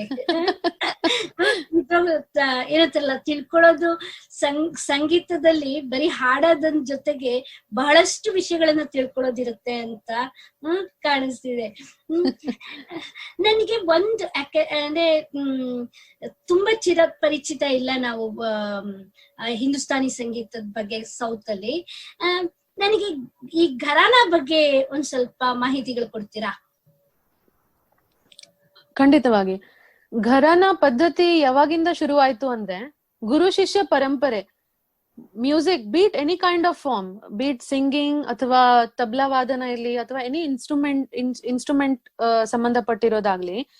ಸೊ ಗುರು ಶಿಷ್ಯ ಪರಂಪರೆ ಯಾವಾಗಿಂದ ಸ್ಟಾರ್ಟ್ ಆಯ್ತು ಆ ಕಾಲದಲ್ಲಿ, ಪ್ರಾಚೀನ ಕಾಲದಲ್ಲಿ, ಸೊ ಒಂದು ಗುರು ಶಿಷ್ಯ ಅದನ್ನ ಮುಂದುವರಿಸ್ಕೊಂಡು from generation to generation over the period of time ಅದನ್ನ ತಗೊಂಡ್ ಹೋದ್ರು, ಅದೇ ಒಂದ್ ಘರಾನೆ ಆಯ್ತು. So the first person started singing, ಅವರು ಅದನ್ನ ತನ್ನ ಶಿಷ್ಯರಿಗೆ ಹೇಳ್ಕೊಟ್ರು. That was his style. So ಬೀಟ್ ಮೇವಾತಿ ಘರಾನ ಅಂತ ಇದೆ. ಸೊ ಮೇವಾತಿ ಘರಾನ ಒಬ್ರು ದಿಗ್ಗಜರು ಒಂದು ಪ್ಯಾಟರ್ನ್ ನ ಫಾಲೋ ಮಾಡ್ಕೊಂಡು ಅದನ್ನೇ ತನ್ನ ಶಿಷ್ಯರಿಗೆ ಧಾರೆ ಎರೆದ್ರು. ಸೊ ಅವ್ರ ಶಿಷ್ಯರಿಗೆ ಧಾರೆ ಎರ್ಕೊಂತ ಹೋದ್ರು. So from generations onwards, from point to point, from time to time, generation ಇಂದ ಜನರೇಷನ್ಗೆ ಅದು ಪಾಸ್ ಆನ್ ಆಗ್ತಾ ಹೋಯ್ತು. ಸೊ ಅವಾಗ ಒಂದೊಂದ್ ಘರಾನ ಫಾಲೋ ಆಗ್ತಾ ಹೋಯ್ತು. ಸೊ ನಾನು ಪರ್ಸನಲಿ 3 ಘರಾನ ಒಳಗೆ ಟ್ರೈನಿಂಗ್ ತಗೊಂಡಿದ್ದೀನಿ. ಸೊ ಸ್ಟಾರ್ಟಿಂಗ್ ಫ್ರಮ್ ಕಿರಾನ ಘರಾನ, ಅದಾದ್ಮೇಲೆ ಜೈಪುರ್ ಅತ್ರೋಲಿ ಘರಾನ, ಅದಾದ್ಮೇಲೆ ಕರೆಂಟ್ಲಿ ಗ್ವಾಲಿಯರ್ ಘರಾನ. 3 ಘರಾನ ಸ್ಟಾರ್ಟ್ ಮಾಡಿರೋ ಪಾಯನಿಯರ್ಸ್, ದಿಗ್ಗಜರು ಅಂದ್ರೆ ಫೌಂಡರ್ ಪರ್ಸನ್ ಯಾರಿದಾರೋ, ಅವರು ಯಾವ ಪ್ಯಾಟರ್ನ್ ಅನ್ನ ಇಟ್ಕೊಂಡು ಸ್ಟಾರ್ಟ್ ಮಾಡಿದ್ರು ಅಥವಾ ಯಾವ ಥಾಟ್ ಅನ್ನ ಇಟ್ಕೊಂಡು ಕಲ್ತು ಅದನ್ನ ತನ್ನ ಇದ್ರಲ್ಲಿ ತರಿಸಿ ಅದನ್ನ ನೆಕ್ಸ್ಟ್ ಜನರೇಷನ್ಗೆ ಪಾಸ್ ಆನ್ ಮಾಡಿದ್ರು, ಅದೇ ಒಂದ್ ಘರಾನ ಆಯ್ತು. So this is how a gharana is form. So gharana is nothing but a style, ಆ style of singing. So style, you may say Alka Yagnik has a different style of singing than Shreya Ghoshal. So both of them are melodious, no doubt, but style of singing is different, isn't it? So that is what is gharana. It is different, although they are singing same, adre hado paddhatiyalli variation ide, hado type al variation ide. Sare ga iವರು ಹಾಡ್ತಾರೆ, ಆದ್ರೆ ಸಾರೆ ಗ ಇದು ಜೈಪುರ್ ಅಲ್ಲಿ ಬರುತ್ತೆ. ಅದೇ ಕಿರಾನ ಘರಾನ ಸಾರೆ ಗ, ಇದು ಕಿರಾನ. ಸ್ವರಗಳು ಸೇಮ್, ಆದ್ರೆ ಹಾಡೋ ಪದ್ಧತಿ ಬೇರೆ. So that is what is gharana. ತುಂಬಾ ಚೆನ್ನಾಗಿ ಹೇಳಿದ್ರಿ ಪ್ರಜ್ಞಾ ಅವ್ರೆ. ನಂದು ಇನ್ನೊಂದು ಪ್ರಶ್ನೆ, ನೀವು ಈ 3 ಘರಾನಗಳಲ್ಲಿ ಕಲ್ತ್ರಲ್ಲ, ಅದು ಎಷ್ಟು ಕಷ್ಟ ಇತ್ತು? ಅಥವಾ ಆತರ ಒಂದ್ ಘರಾನ ಪದ್ಧತಿನ ಅಡಾಪ್ಟ್ ಅಂದ್ರೆ ಒಂದ್ ಕಲ್ತು ಇನ್ನೊಂದ್ರಲ್ಲಿ ಇನ್ನೊಂದನ್ನ ಕಲಿಯಕ್ ಹೋದಾಗ ಅದು ಅಡಾಪ್ಟ್ ಮಾಡೋದು ಈಸಿ ಇದೆಯಾ, ಅಥವಾ ಎಷ್ಟ್ ಕಷ್ಟ ಆಗ್ಬೋದು? ಅಥವಾ ನಿಮ್ಗೆ 3 ಗೊತ್ತಿರುವಾಗ ನಿಮ್ಗೆ ಹಾಡ್ಬೇಕಾದ್ರೆ ಅದು ಕ್ಲಾಶಸ್ ಆಗತ್ತಾ? This is a very interesting question. Definitely easy ಅಂತೂ ಇಲ್ಲ, ತುಂಬಾ ಕಷ್ಟನೇ. ಯಾಕಂದ್ರೆ ಅಂದ್ರೆ ಒಂದ್ ಡೈರೆಕ್ಷನ್ ಅಲ್ಲಿ ನೀವು ಹೋಗ್ತಿದ್ದೀರಾ, ಬೇರೆ ಡೈರೆಕ್ಷನ್ ರಾಂಗ್ ಅಂತ ಇಲ್ಲ, ದಟ್ ಈಸ್ ಆಲ್ಸೋ ಕರೆಕ್ಟ್. ಆದ್ರೆ ಇನ್ನೊಂದ್ ಡೈರೆಕ್ಷನ್ ಅಲ್ಲಿ ನೀವು ಹೋಗ್ಬೇಕು, because you have a different guru. So ಅಲ್ಲಿಂದ ಕಲ್ತಿರೋದನ್ನ, ಅಂದ್ರೆ ಪ್ರೀವಿಯಸ್ಲಿ ನೀವ್ ಏನ್ ಕಲ್ತಿದ್ದೀರಾ ಅದು ತಪ್ಪಾ, ಅಥವಾ ಅದನ್ನ ಪೂರ್ಣ ಇರೇಸ್ ಮಾಡ್ಕೋಬೇಕಾ ನೆಕ್ಸ್ಟ್ ನೀವು ಕಲಿಬೇಕಾದ್ರೆ? So that would be somebody's dilemma when they change a guru. Definitely it's a valid question. ಸ್ವಲ್ಪ ಡಿಫಿಕಲ್ಟ್ ಇದೆ, ಸ್ವಲ್ಪ ಕಷ್ಟದಾಯಕ ಇದೆ, but it is not difficult when you start learning for over the period of time for lot of years. For example, I have started since 4 years, 3.5-4 years. So illivargu I think it's roughly 15 to 16 years nan kaltirodu. So ಆ ವರ್ಷದ knowledge, ನಾನು starting 10 ವರ್ಷ ಕಿರಾನ ಘರಾನೆಯಲ್ಲಿದ್ದೆ. So then I switch to Jaipur Atrauli gharana. So Jaipur Atrauli ಘರಾನದಲ್ಲಿ ಎಲ್ಲಾ soft notes ಗಳು ಹತ್ತುತ್ತೆ. Soft notes ಗಳ, ಈಗ ಸ್ಟ್ರೇಟ್ ಫಾರ್ವರ್ಡ್ ನೋಟ್ಸ್ ಇಂದ ಸಾಫ್ಟ್ ನೋಟ್ಸ್, ಈ ಟ್ರಾನ್ಸಿಷನ್ ಹೇಗ್ ಮಾಡ್ಕೊಂಡೆ ನಾನು? It definitely take some trouble for the shishya and also for the guru. ಇಬ್ಬರದು ಮೆಹನತ್ ಇದೆ ಅಲ್ಲಿ. ಸೊ ನಾನ್ ಫಸ್ಟ್ ಅಂಡರ್ಸ್ಟ್ಯಾಂಡ್ ಮಾಡ್ಕೋಬೇಕು that what I have learned earlier is not wrong. Only the style of singing needs to be changed, which I need to understand first with my mind and then bring it down to my throat.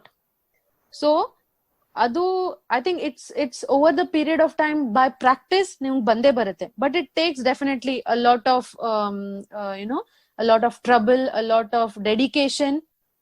But as I said, ನಿಮ್ಗೆ already 16 ವರ್ಷದ experience ಇದೆ, ಕಲ್ತಿದ್ದೀರಾ, ಅಷ್ಟು experience ಇದೆ, ಕಲ್ತಿರೋದ್ knowledge ಇದೆ, then it is not that difficult. So I have recently started learning under Apurva Gokhale Tai. So she is from Gwalior Gharana. ಅವರು ಕೂಡ ಬೇರೆ ಬೇರೆ ಗುರುಗಳಿಂದ ಕಲ್ತಿದ್ದಾರೆ. ಅಂಡ್ ಈಗ when you have asked me that question, will I be in a dilemma, ಅಂದ್ರೆ ಹಾಡೋವಾಗ 3 ಘರಾಣೆಗಳು mix ಆಗತ್ತಾ ಹಾಡ್ಬೇಕಾದ್ರೆ ಯಾವಾಗ ಆಗತ್ತೆ, but that will become your own style, because that will become your own, that's your UID, unique identification. So because of that style I have learned from 3 different gurus, and 3 ಗುರುಗಳ ಒಂದೊಂದು strong points ನಾನು ಅಳವಡಿಸ್ಕೊಂಡು ಒಂದು presentation ಮಾಡ್ತೀನಿ. that will become my UID, and people will be pleased to hear that, and people will start recognizing me with that style. So it is definitely not wrong. So I would say that is a plus point, X factor in yours. ನಿಜವಾಗ್ಲೂ ಬಹಳ ಚೆನ್ನಾಗಿ ಹೇಳಿದ್ರಿ. Actually that is like ಏನಂತಾರ, ನಮ್ಮ classical ಇದ್ರಲ್ಲೂ ಹೊಸದೊಂದು ಅಳವಡಿಸ್ಕೊಳ್ಳೋ ಒಂದು ಅವಕಾಶಗಳಿದೆ. ಯಾಕೆಂದ್ರೆ ಬಹಳ ಜನಕ್ಕೆ ಒಂದು ನಂಬಿಕೆ ಇದೆ, ಅಂದ್ರೆ ಕ್ಲಾಸಿಕಲ್ ಸಿಂಗಿಂಗ್ ಅಲ್ಲಿ ಬರೀ ಕಲ್ತು ಹೇಳ್ತೀವಿ, ಅಂದ್ರೆ ರಿಪಿಟೇಷನ್ ಅಂತಾರಲ್ಲ, 5 ಸ್ವಂತಕ್ಕೆ ಹಾಡ್ ಮಾಡೋದಿಕ್ಕೆ ಬಹಳ ವರ್ಷಗಳ ಎಕ್ಸ್ಪೀರಿಯನ್ಸ್ ಬೇಕು ಅಂತ ನಾನು ಕೆಲವು ಇದನ್ನ ಓದಿದ್ದೆ. ಅಂದ್ರೆ ಕಲಿತಾ ಅಂದ್ರೆ ನಿಮ್ಗೆ ಅದಕ್ಕೊಂದು ಕೇಪಬಿಲಿಟಿ ಬೇಕು ಅಂತ ನೀವು ಹೇಳ್ತೀರಾ. ಅಂದ್ರೆ you can do your own thing, but you need that capability to do that. Yes, of course. Dedication is the key to everything. So you need to have that dedication. Without dedication you cannot do anything. So ಅದು ನಿಮ್ ತಲೆಯಲ್ಲಿ ಇಟ್ಕೊಂಡಿರ್ಬೇಕು. ನೀವು ನಾನು ಇದನ್ನ ಕಲೀಲೇಬೇಕು, ಹೇಗಾದ್ರೂ ಮಾಡಿ ಕಲೀಲೇಬೇಕು, because I love it, I want to bring it in me. So ಅದೇ that's what I have, because it's from my side, that's what I have always been thinking about. ಏನಾದ್ರೂ ಹೊಸ ಕಲಿಬೇಕಾದ್ರೆ I am not thinking whatever I have learn previously is wrong, but ಅದನ್ನೇ as a foundation ನಾನು use ಮಾಡ್ಕೊಳ್ತೀನಿ, and I try to bring in something and it comes very easily. ಪ್ರಜ್ಞೆ, ನೀವು ಹೇಳಿದ್ರಲ್ಲ ಹಿಂಗ ಬೇರೆ ಬೇರೆ ಘರಾನದ ನೀವು ಕೇಳಿದ್ರಿ, ಕಲ್ತೀರಿ ಅಂತ ಹೇಳಿ, ಅವೆಲ್ಲ ಕೂಡಿಸಿ ನೀವು ಒಂದ್ ಹಾಡ್ ಹಾಡ್ಬೋದಾ? ಒಂದ್ ಎಕ್ಸಾಂಪಲ್ ಕೊಡ್ಬೋದಾ ನೀವು? I will try.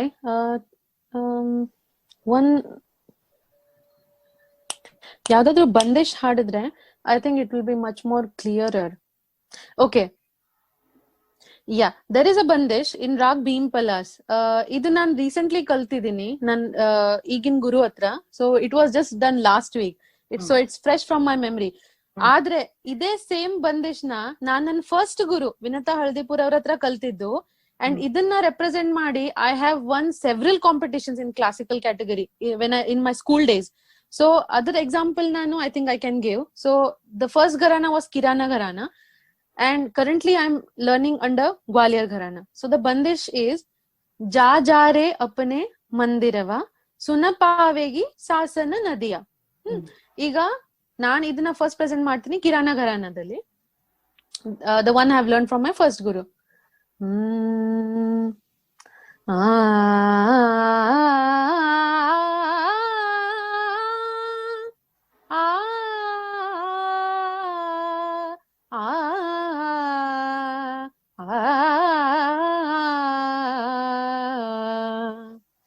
जा जा रे अपने मंदिरवा जा जा रे अपने मंदिरवा सुन पावेगी सासन नदिया सुन पावेगी सासन नदिया जा जा रे अपने मंदिरवा जा जा रे अपने.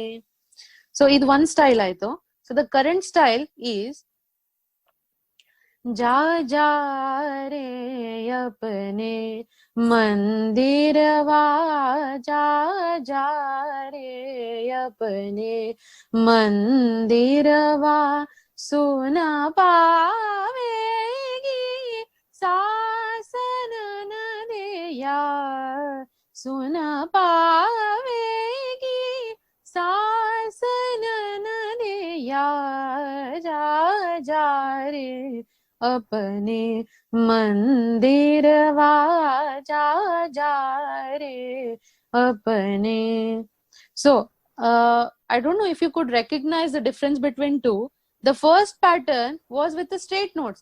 Ja ja re apne. This is very much of Kirana Gharana. Straight notes hit ಮಾಡ್ತೀವಿ.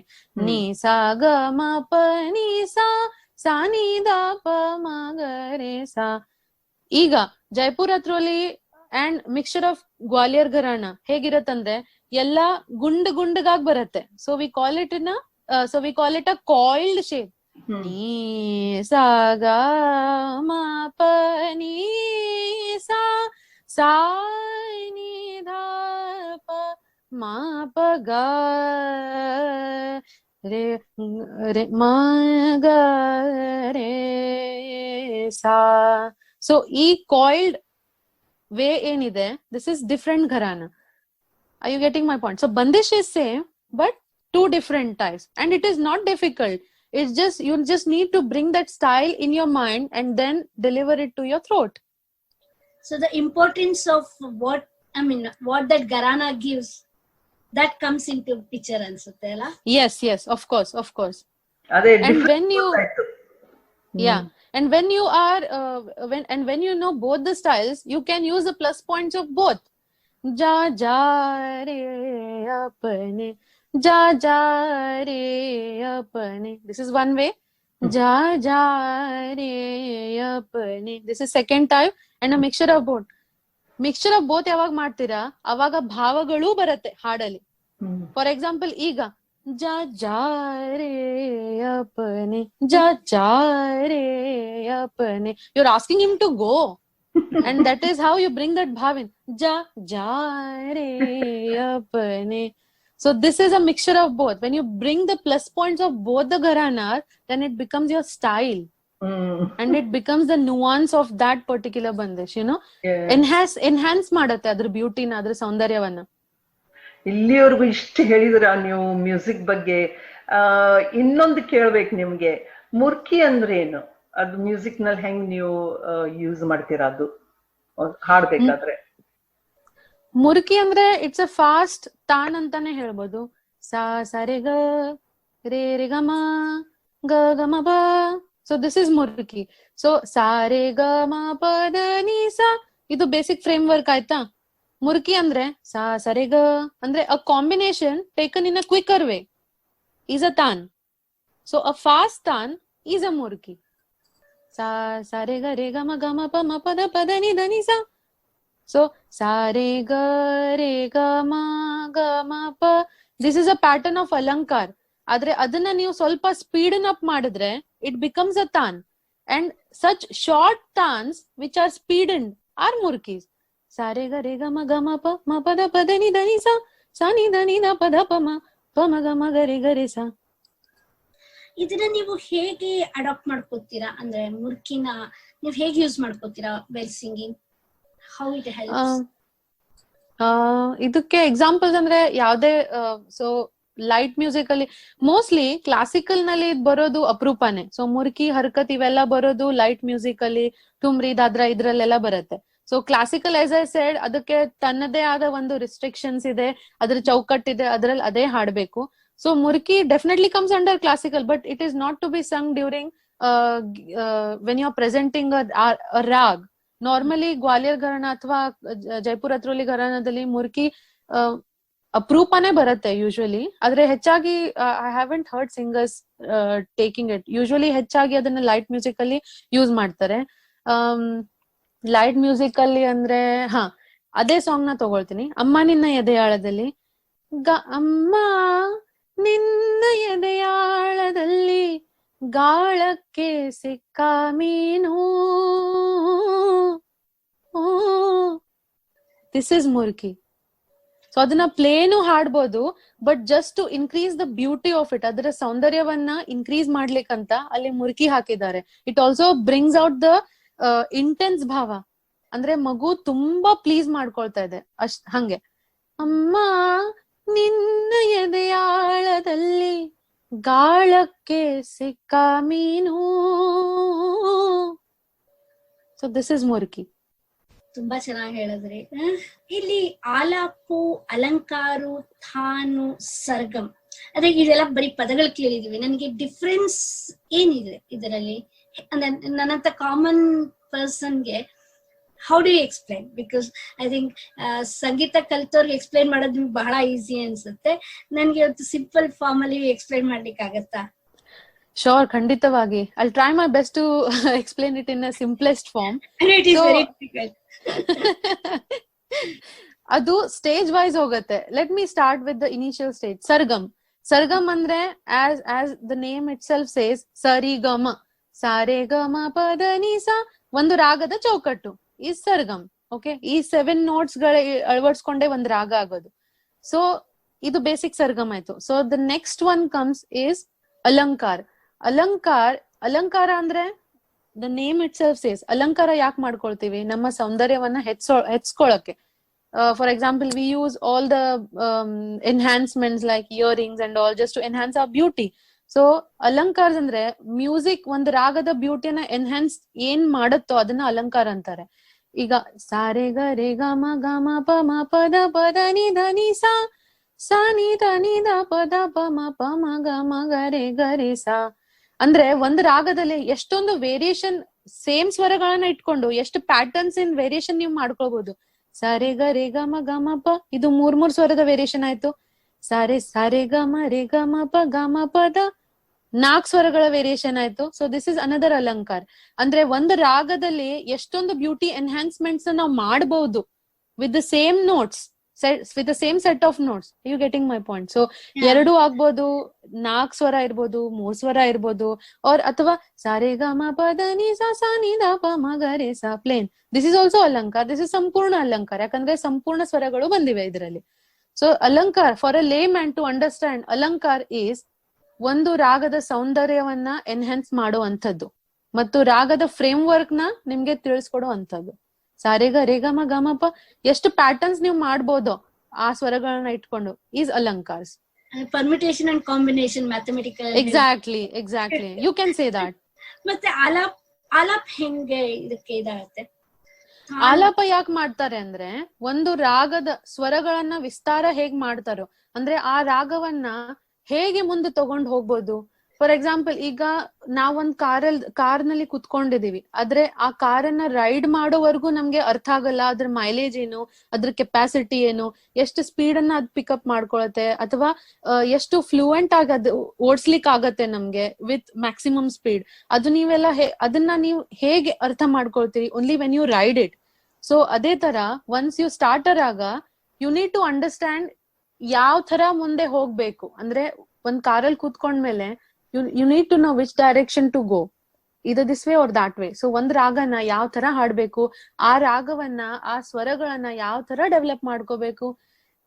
ಫಾರ್ ಎಕ್ಸಾಂಪಲ್, ಈಗ ಯಮನ್ ರಾಗದಲ್ಲಿ ನೀರೇ ಗ ಮ ಧ ನಿ ಸಾ ಇವ್ ನೋಟ್ಸ್ ಗಳಿವೆ. ಈಗ ಇದನ್ನ ಎನ್ಹಾನ್ಸ್ ಹೇಗ್ ಮಾಡ್ತೀರಾ? ಇದನ್ನ ಒಂದ್ ರಾಗವನ್ನ ಆಸ್ ಅ ರಾಗ್ ಹೇಗ್ ಪ್ರೆಸೆಂಟ್ ಮಾಡ್ತೀರಾ?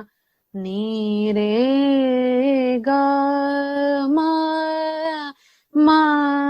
ಪ ಗ ಮ ಪ ನಿ ಗ ನೀ ರೇ ಗ ಮ ಪ ಧ ನಿ ಸಾ ನಿ ದ ಪ ಮ ಗ ರೇ ಸಾ.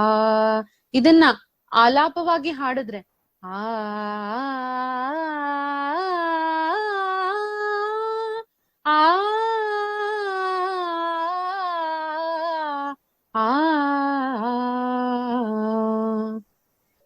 ಇದನ್ನ ಆಲಾಪ್ ಅಂತ ಹೇಳ್ತಾರೆ. ಆ ರಾಗದ ಚಲನವಲನೆಯನ್ನ ತೋರ್ಸ್ಕೊಳ್ಳೋ ಅಂತ piece, something is called as alaap. That will give you the base, all the framework of that raga. ನಿಜವಾಗ್ಲೂ ಬಹಳ ತಿಳ್ಕೊತಾ ಇದ್ದೀನಿ ನಾನು ಮ್ಯೂಸಿಕ್ ನಲ್ಲಿ. ಬರೀ ಕೇಳೋದಿಷ್ಟೇ ತಿಳ್ಕೊಂಡು ಇವಾಗ ಪ್ರತಿಯೊಂದು ಟೆಕ್ನಿಕಲ್ ವರ್ಡ್ಸ್ ಈಗ ಇದು ಈಗ ಏನಂತಾರಲ್ಲ, ಮೈಂಡ್ ಅಲ್ಲಿ ಕೆಲಸ ಶುರು ಹಚ್ಕೊಳತ್ತೆ ಈಗ.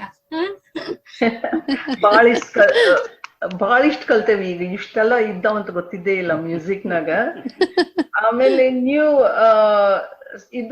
ನೀವು ಹಾಡ್ಬೇಕಾದ್ರೆ ಇದು ಸಾಥಿ ಮತ್ತು ಶ್ರುತಿ ಅದೇನಾರು ಇದು ಮಾಡ್ತೀರಾ ನೀವು?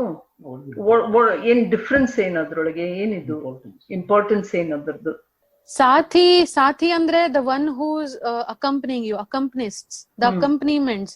ಅವ್ರದ್ದು ರೋಲ್ ಅಂದ್ರೆ it is as important as my role as a singer. ಯಾಕಂದ್ರೆ ನನ್ಗೆ ಹಾಡೋದ್ರಲ್ಲಿ ಎಷ್ಟು ಪ್ರಭುತ್ವ ಇದೆಯೋ ಅಷ್ಟೇ ಪ್ರಭುತ್ವ ತಬ್ಲಾ ಬಾರ್ಸೋರು ಮತ್ತೆ ಹಾರ್ಮೋನಿಯಂ ಬಾರ್ಸೋದ್ರೊಳಗೂ ಕೂಡ ಇರ್ಬೇಕು. ಅದರ್ವೈಸ್ ನಾನ್ ಒಂದ್ ರಾಗದಲ್ಲಿ ಹಾಡ್ತೀನಿ, ಒಂದು ತಾಳದಲ್ಲಿ ಹಾಡ್ತೀನಿ, ಬಾಜು ಕುತ್ಕೊಂಡಿರೋ ತಬ್ಲಾ ವಾದಕರಿಗೆ ಆ ತಾಳ್ ಯಾವ್ದು ಅಂತ ಗೊತ್ತಾಗ್ಲಿಲ್ಲ, he picked up a wrong laya or wrong tala, that will ruin my performance. So it is extremely important to know you have a better sathi and better accompanists with you. And this is also another key important thing, key point, ಏನಂದ್ರೆ ನೀವು ಯಾವ್ದೇ performance ಮಾಡೋ ಮುಂಚೆ you need to sit 15 minutes at least if you have met that accompanist for the first time. ಮೊದಲನೇ ಸರಿ ನಿಮ್ ಸಾಥಿಗಳನ್ನ ನೀವು meet ಮಾಡ್ತಾ ಇದ್ದೀರಿ, he's come from a different place, at least 15 minutes before your performance ಒಂದ್ ಕಡೆ ಕುತ್ಕೊಂಡು you need to tell him or her what you are singing. ಅಂದ್ರೆ ನಿಮ್ ಲಯ ತಾಳ ಮ್ಯಾಚ್ ಆಗ್ಬೇಕು, ಅವ್ರಿಗೆ ಒಂದ್ ಐಡಿಯಾ ಸಿಗ್ಬೇಕು ನೀವ್ ಏನ್ ಹಾಡ್ತಿದ್ದೀರಾ ಅಂತ, so that he knows exactly what to play and how to play. ಈಗ ಸಡನ್ಲಿ ನಾನ್ ಹಾಡ್ತಾ ಇದ್ದೀನಿ, ಫ್ರಮ್ ನೋ ವೇರ್ ನಾನ್ ಒಬ್ಬರನ್ನ ತಗೊಂಡ್ ಬರ್ತೀನಿ ಆಸ್ ಅನ್ ಅಕಂಪನಿಸ್ಟ್, ಅವರು ಶುರು ಮಾಡ್ಕೋತಾರೆ. If it doesn't have that much of knowledge, ಸ್ವಲ್ಪ ಜನರಿಗೆ ಇರುತ್ತೆ, ಸ್ವಲ್ಪ ಜನರಿಗೆ ಏನೇನೋ ಪ್ರಾಕ್ಟೀಸ್ ಬೇಕಾಗಲ್ಲ. So some are really well trained and well ಏನಂತಾರೆ ಅದಕ್ಕೆ, they are very well known with the job. So ಅವ್ರಿಗೆ ಏನು ಪ್ರಾಕ್ಟೀಸ್ ಬೇಕಾಗಲ್ಲ. But some of the people are still in their budding phase of their career. So ಪ್ರಭುತ್ವ ಇರೋರಿರ್ಲಿ ಅಥವಾ ಇಲ್ದೆ ಇರೋರ್ ಇರ್ಲಿ, so don't ever take a chance. So my guru use to tell me, ಯಾವಾಗ್ಲೂ ಚಾನ್ಸ್ ತಗೊಳ್ಬಾರ್ದು. So at least 15 minutes before the performance, ಎಷ್ಟೇ ನೀನ್ ಕಲ್ತಿರೋಲಾಗ್ಲಿ, ಎಷ್ಟೇ ನೀನು ನಾಲೆಜ್ ನಿನ್ ಇದೆ ಎಲ್ಲ ಆಗ್ಲಿ, ಆದ್ರೆ 15 minutes ಬಿಫೋರ್ ದ ಪರ್ಫಾರ್ಮೆನ್ಸ್ ನೀನು ರಿಹರ್ಸ್ ಮಾಡ್ಲೇಬೇಕು. So that you all know what you are singing and there is a synchronization between you. So saathi sangat is extremely important. So ಶ್ರುತಿ ಅದ್ರೊಳಗಿಂದಾನೇ ಬರೋದು. ಸೊ ಶ್ರುತಿ ಅಂದ್ರೆ ಬೇಸಿಕಲಿ ಕ್ಲಾಸಿಕಲ್ ಮ್ಯೂಸಿಕ್ ಹಾಡ್ಬೇಕಾದ್ರೆ ನಾವು ತಾನ್ಪುರ ಯೂಸ್ ಮಾಡ್ತೀವಿ. So ಆ ತಾನ್ಪುರದ sound ನಮ್ ಕಿವಿಯಲ್ಲಿ ಬರ್ತಾ ಇರ್ಬೇಕು, so that we are tuned in with the tanpura properly. ಯಾಕಂದ್ರೆ ತಾನ್ಪುರ ಹಾರ್ಮೋನಿಯಂ ಜೊತೆ ಟ್ಯೂನ್ಡ್ ಇನ್ ಆಗಿರುತ್ತೆ, ಅಂಡ್ ತಬ್ಲಾ ಹಾರ್ಮೋನಿಯಂ ಜೊತೆ ಟ್ಯೂನ್ಡ್ ಇನ್ ಆಗಿರುತ್ತೆ. So everything is tuned in. So you need to make sure that the shruti is perfect. Otherwise ಸ್ವಲ್ಪ ಹೆಚ್ಚು ಕಡಿಮೆ ಆದ್ರೆ ಹೆಚ್ಚು ಜನರಿಗೆ ಗೊತ್ತಾಗಲ್ಲ. But those who are really keen in their knowledge, ಅವ್ರಿಗೆ ಹಿಂಗ್ ಗೊತ್ತಾಗ್ಬಿಡತ್ತೆ. So they are very sharp with the ears and they are very good listeners. ಅವ್ರಿಗೆ ಗೊತ್ತಾಗೇ ಆಗತ್ತೆ. So you need to set your shruti and saath sangat, everything on point before your performance. Base line ತರ. Exactly. ಅವರು ಹೀಗೆ ಹೋಗ್ಬೇಕಾ? ಇದು ಅವ್ರ ಕಡೆನು ಅಂದ್ರೆ ಘರಾಣ ಹಿಂಗೇನಾದ್ರು ಇರ್ತೈತೆ ಅವರು? ಆಫ್ ಕೋರ್ಸ್ ಅವ್ರಿಗೂ ಇರುತ್ತೆ. ಸೊ ಘರಾನ ಪ್ಯಾಟರ್ನ್ ಎಲ್ಲಾ ಕಡೆನೂ ಇರುತ್ತೆ. ಅದೇ ನಾನ್ that's what I said when I explained about gharana. So tabla ವಾದಕರಾಗಿರ್ಲಿ ಅಥವಾ ಯಾವ್ದೇ ಇನ್ಸ್ಟ್ರೂಮೆಂಟ್ ಆಗಿರ್ಲಿ, so they have their own gharanas. ಅವ್ರ ಗುರುಗಳು ಒಂದ್ ಕಡೆಯಿಂದ ಕಲ್ತಿರೋದು. ಸೊ ಅವ್ರ ಪ್ಯಾಟರ್ನ್, ಅವರು ವೇರಿಯೇಷನ್ಸ್ ಡಿಫ್ರೆಂಟ್ ಇರುತ್ತೆ, ಅವ್ರ ಪದ್ಧತಿ ಬೇರೆ ಇರುತ್ತೆ. ಸೊ ಆ ಪದ್ಧತಿಯನ್ನ ಅಳವಡಿಸ್ಕೊಂಡು ಜನರೇಷನ್ಸ್ ಟು ಜನರೇಷನ್ಸ್ ಅದು ಪಾಸ್ ಆನ್ ಆಗ್ತಾ ಹೋಗಿದೆ. ಸೊ ಅದೇ ಇವ್ರು ಬಾರಿಸ್ತಾರೆ. So that is definitely there is variation. ತುಂಬಾ ಚೆನ್ನಾಗಿ ಹೇಳಿದ್ರೆ. ಆಕ್ಚುಲಿ ನಾ ಯೋಚನೆ ಮಾಡ್ತಾ ಇದ್ದೀನಿ, ಹೌ ಡಿಫಿಕಲ್ಟ್ ಟು ಕೋಆರ್ಡಿನೇಟ್ ಅಲ್ಲ. It is not just single person. Music is a combination of team work ಅನ್ಕೋತೀನಿ. It is a team work, definitely rightly said. It is a team work. ಈಗ ನಾವು ಹಾಡುಗಳಲ್ಲಿ how to recognise ragas? ರಾಗಗಳು ಗೊತ್ತಾಗ್ಲಿಕ್ಕೆ firstly ನಿಮ್ಗೆ ಅಷ್ಟು knowledge ಇರ್ಬೇಕು. At least basic knowledge ಅಂತೂ ಇರ್ಲೇಬೇಕು. ಈಗ ಸಪೋಸ್ ನನ್ಗೆ ಒಂದ್ 4-5 ರಾಗಗಳು ಗೊತ್ತಿವೆ. ಯಮನ್ ಗೊತ್ತಿದೆ, ಭೂಪ್ ಗೊತ್ತಿದೆ, ಆಮೇಲೆ ಭೀಂಪಲಾಸ್ ಗೊತ್ತಿದೆ. So I know what the basic framework of that raga is. As I said Yaman ರಾಗದಲ್ಲಿ ತೀವ್ರ ಮಧ್ಯಮ ಬರುತ್ತೆ. ಸೊ ನೀರೆ ಗಮಧಾನಿ ಸಾ ನಿ ದ ಪ ಮ ಗ ರೇ ಸಾ. ಸೊ ಈ ರಾಗ, ಈ ಫ್ರೇಮ್ ವರ್ಕ್ ಯಾವ ಹಾಡಲ್ಲಿ ನಿಮ್ಗೆ ಕಾಣಿಸತ್ತೋ, ಅದ್ರ ಛಾಯೆ ಕಾಣಿಸತ್ತೋ, so you can relate to it that it is Yaman. ಈಗ ಒಂದ್ ಎಕ್ಸಾಂಪಲ್ ಕೊಡ್ಬೇಕಂದ್ರೆ ಅಲ್ಲಿ ಪಿಕಪ್ ದ ಭೂಪ್ ರಾಗ್, ಯಾಕಂದ್ರೆ ಯಮನ್ ರಾಗ್ ನಾವು ತುಂಬಾ ಮಾಡಿದೀವಿ. ಸೊ ಅಲ್ಲಿ pick up raag called as Bhoop. Bhoop raag ಅಂದ್ರೆ ಸಾ ರೇ ಗ ಪ ಧ ಸಾ, ಸಾ ಧ ಪ ಗ ರೇ ಸಾ.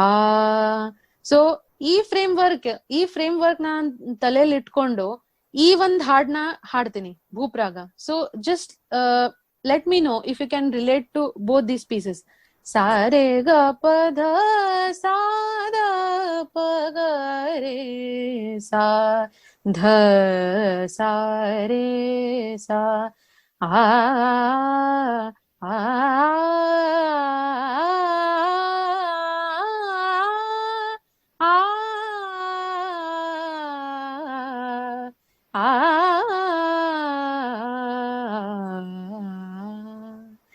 ज्योति कलश छलके,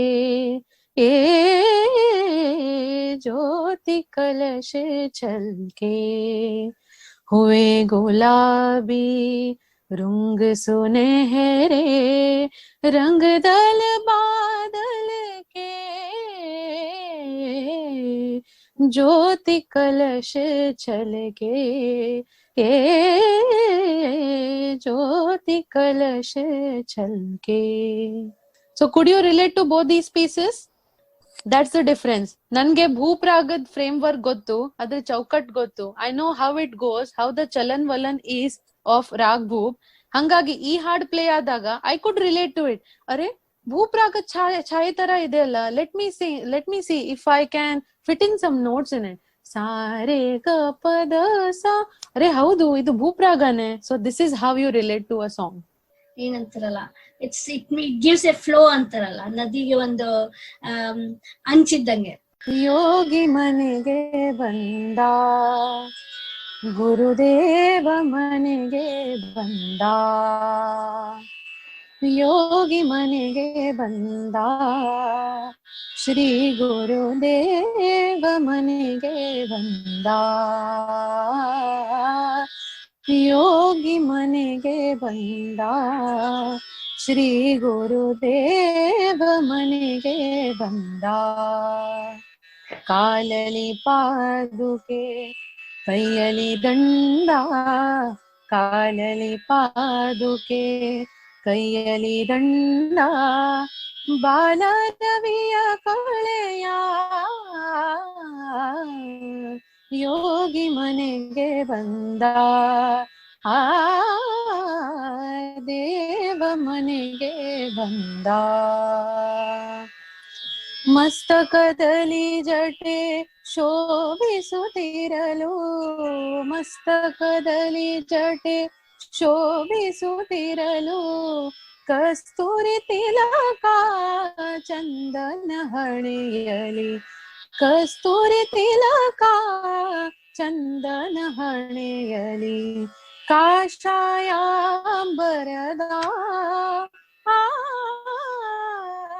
ಕಾಷಾಯಾಂಬರದ, ಯೋಗಿ ಮನೆಗೆ ಬಂದ, ಶ್ರೀ ಗುರುದೇವ ಮನೆಗೆ ಬಂದ. ಜೋಲುತ್ತಿರಲು ಕೊರಳೋಳು ರುದ್ರಾಕ್ಷ, ಜೋಳಿಗೆ ಬಗಲಲಿ ತ್ರಿಲೋಕ ರಕ್ಷ, ಜೋಲುತ್ತಿರಲು ಕೊರಳೋಳು ರುದ್ರಾಕ್ಷ, ಜೋಳಿಗೆ ಬಗಲಲಿ ತ್ರಿಲೋಕ ರಕ್ಷ, ಕಸ್ತೂರಿ ತಿಲಕಾದ, ಕಸ್ತೂರಿ ತಿಲಕಾದ,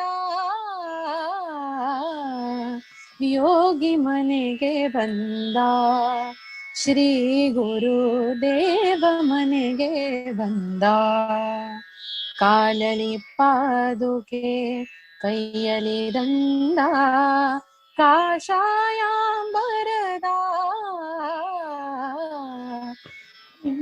ದೇವ ಮನೆಗೆ ಬಂದ, ಶ್ರೀ ಗುರುದೇವ ಮನೆಗೆ ಬಂದ,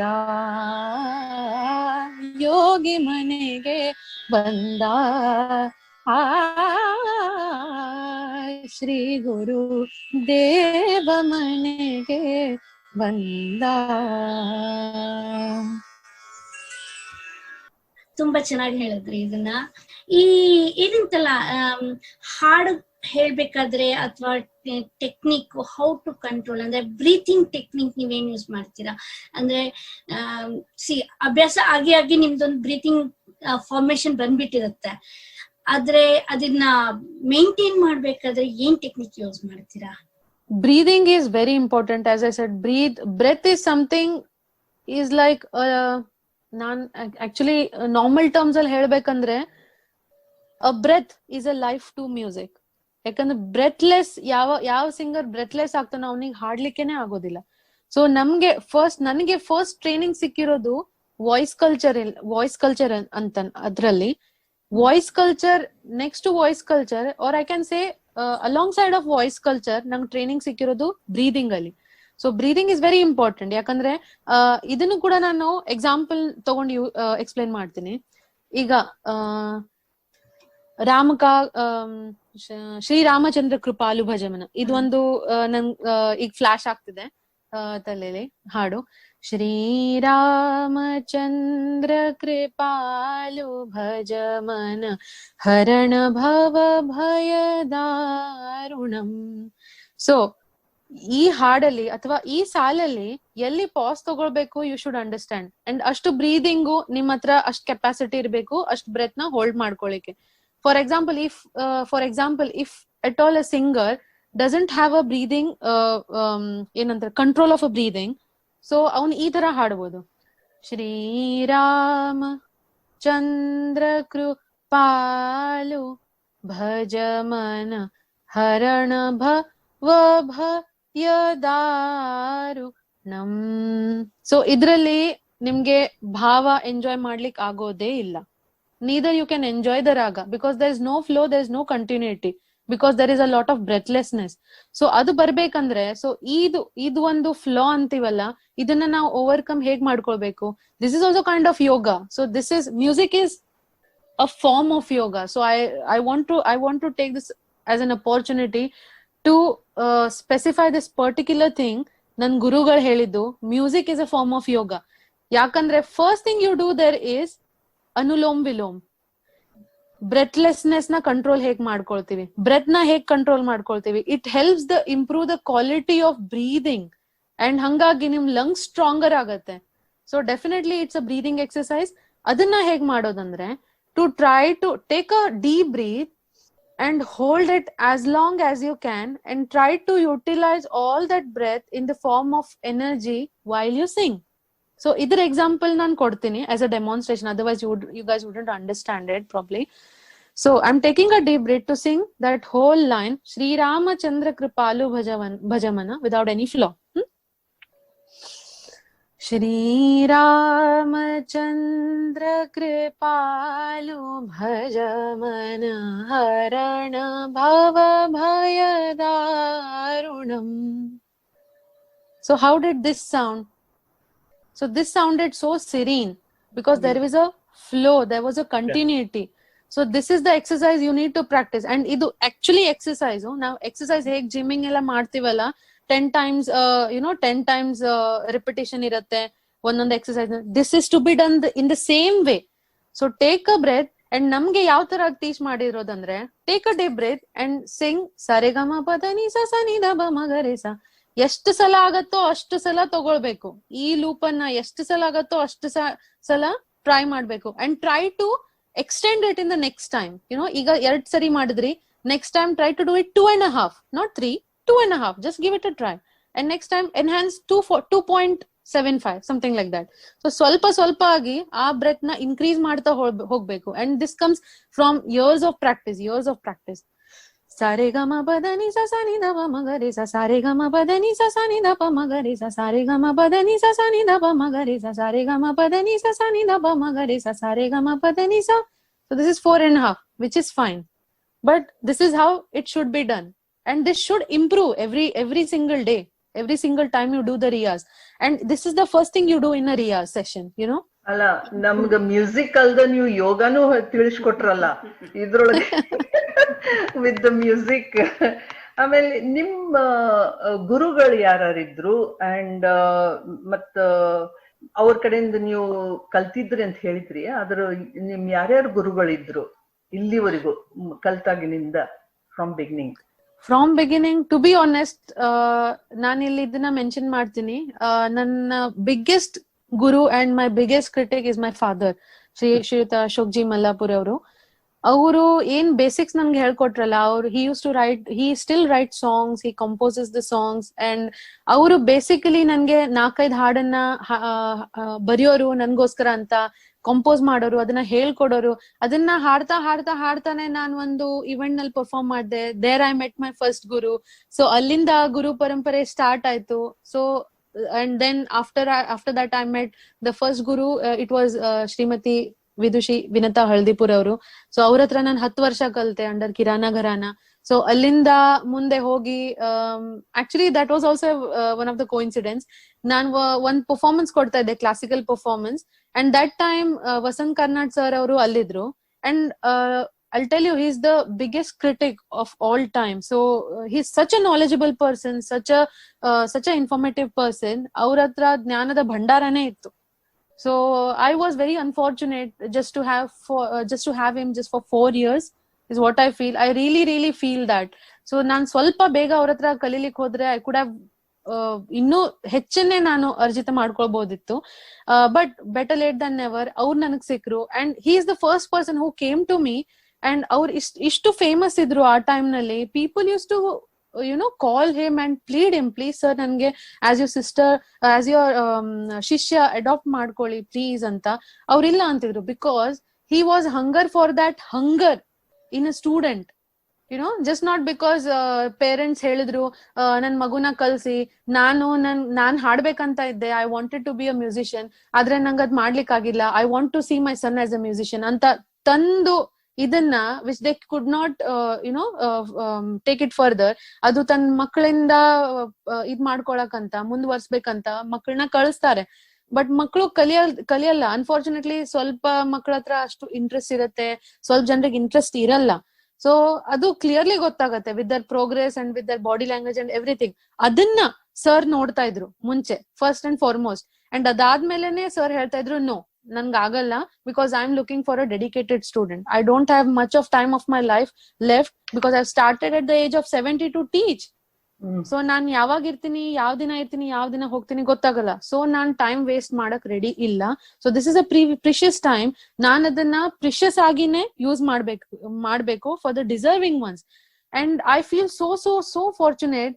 ಆ ದಿನ ಪರ್ಫಾರ್ಮೆನ್ಸ್ ಕೊಡ್ಬೇಕಾದ್ರೆ I was still learning under Haldipur aunty. So Vasant Karnad sir ಅವ್ರು ತಾನಾಗೆ ಬಂದು, ಪುಟ್ಟಿ ಚೆನ್ನಾಗ್ ಹಾಡ್ದೆಮ್ಮ, would you like to learn from me ಅಂತ ಕೇಳಿದ್ರು. I was in ಟೀಯರ್ಸ್.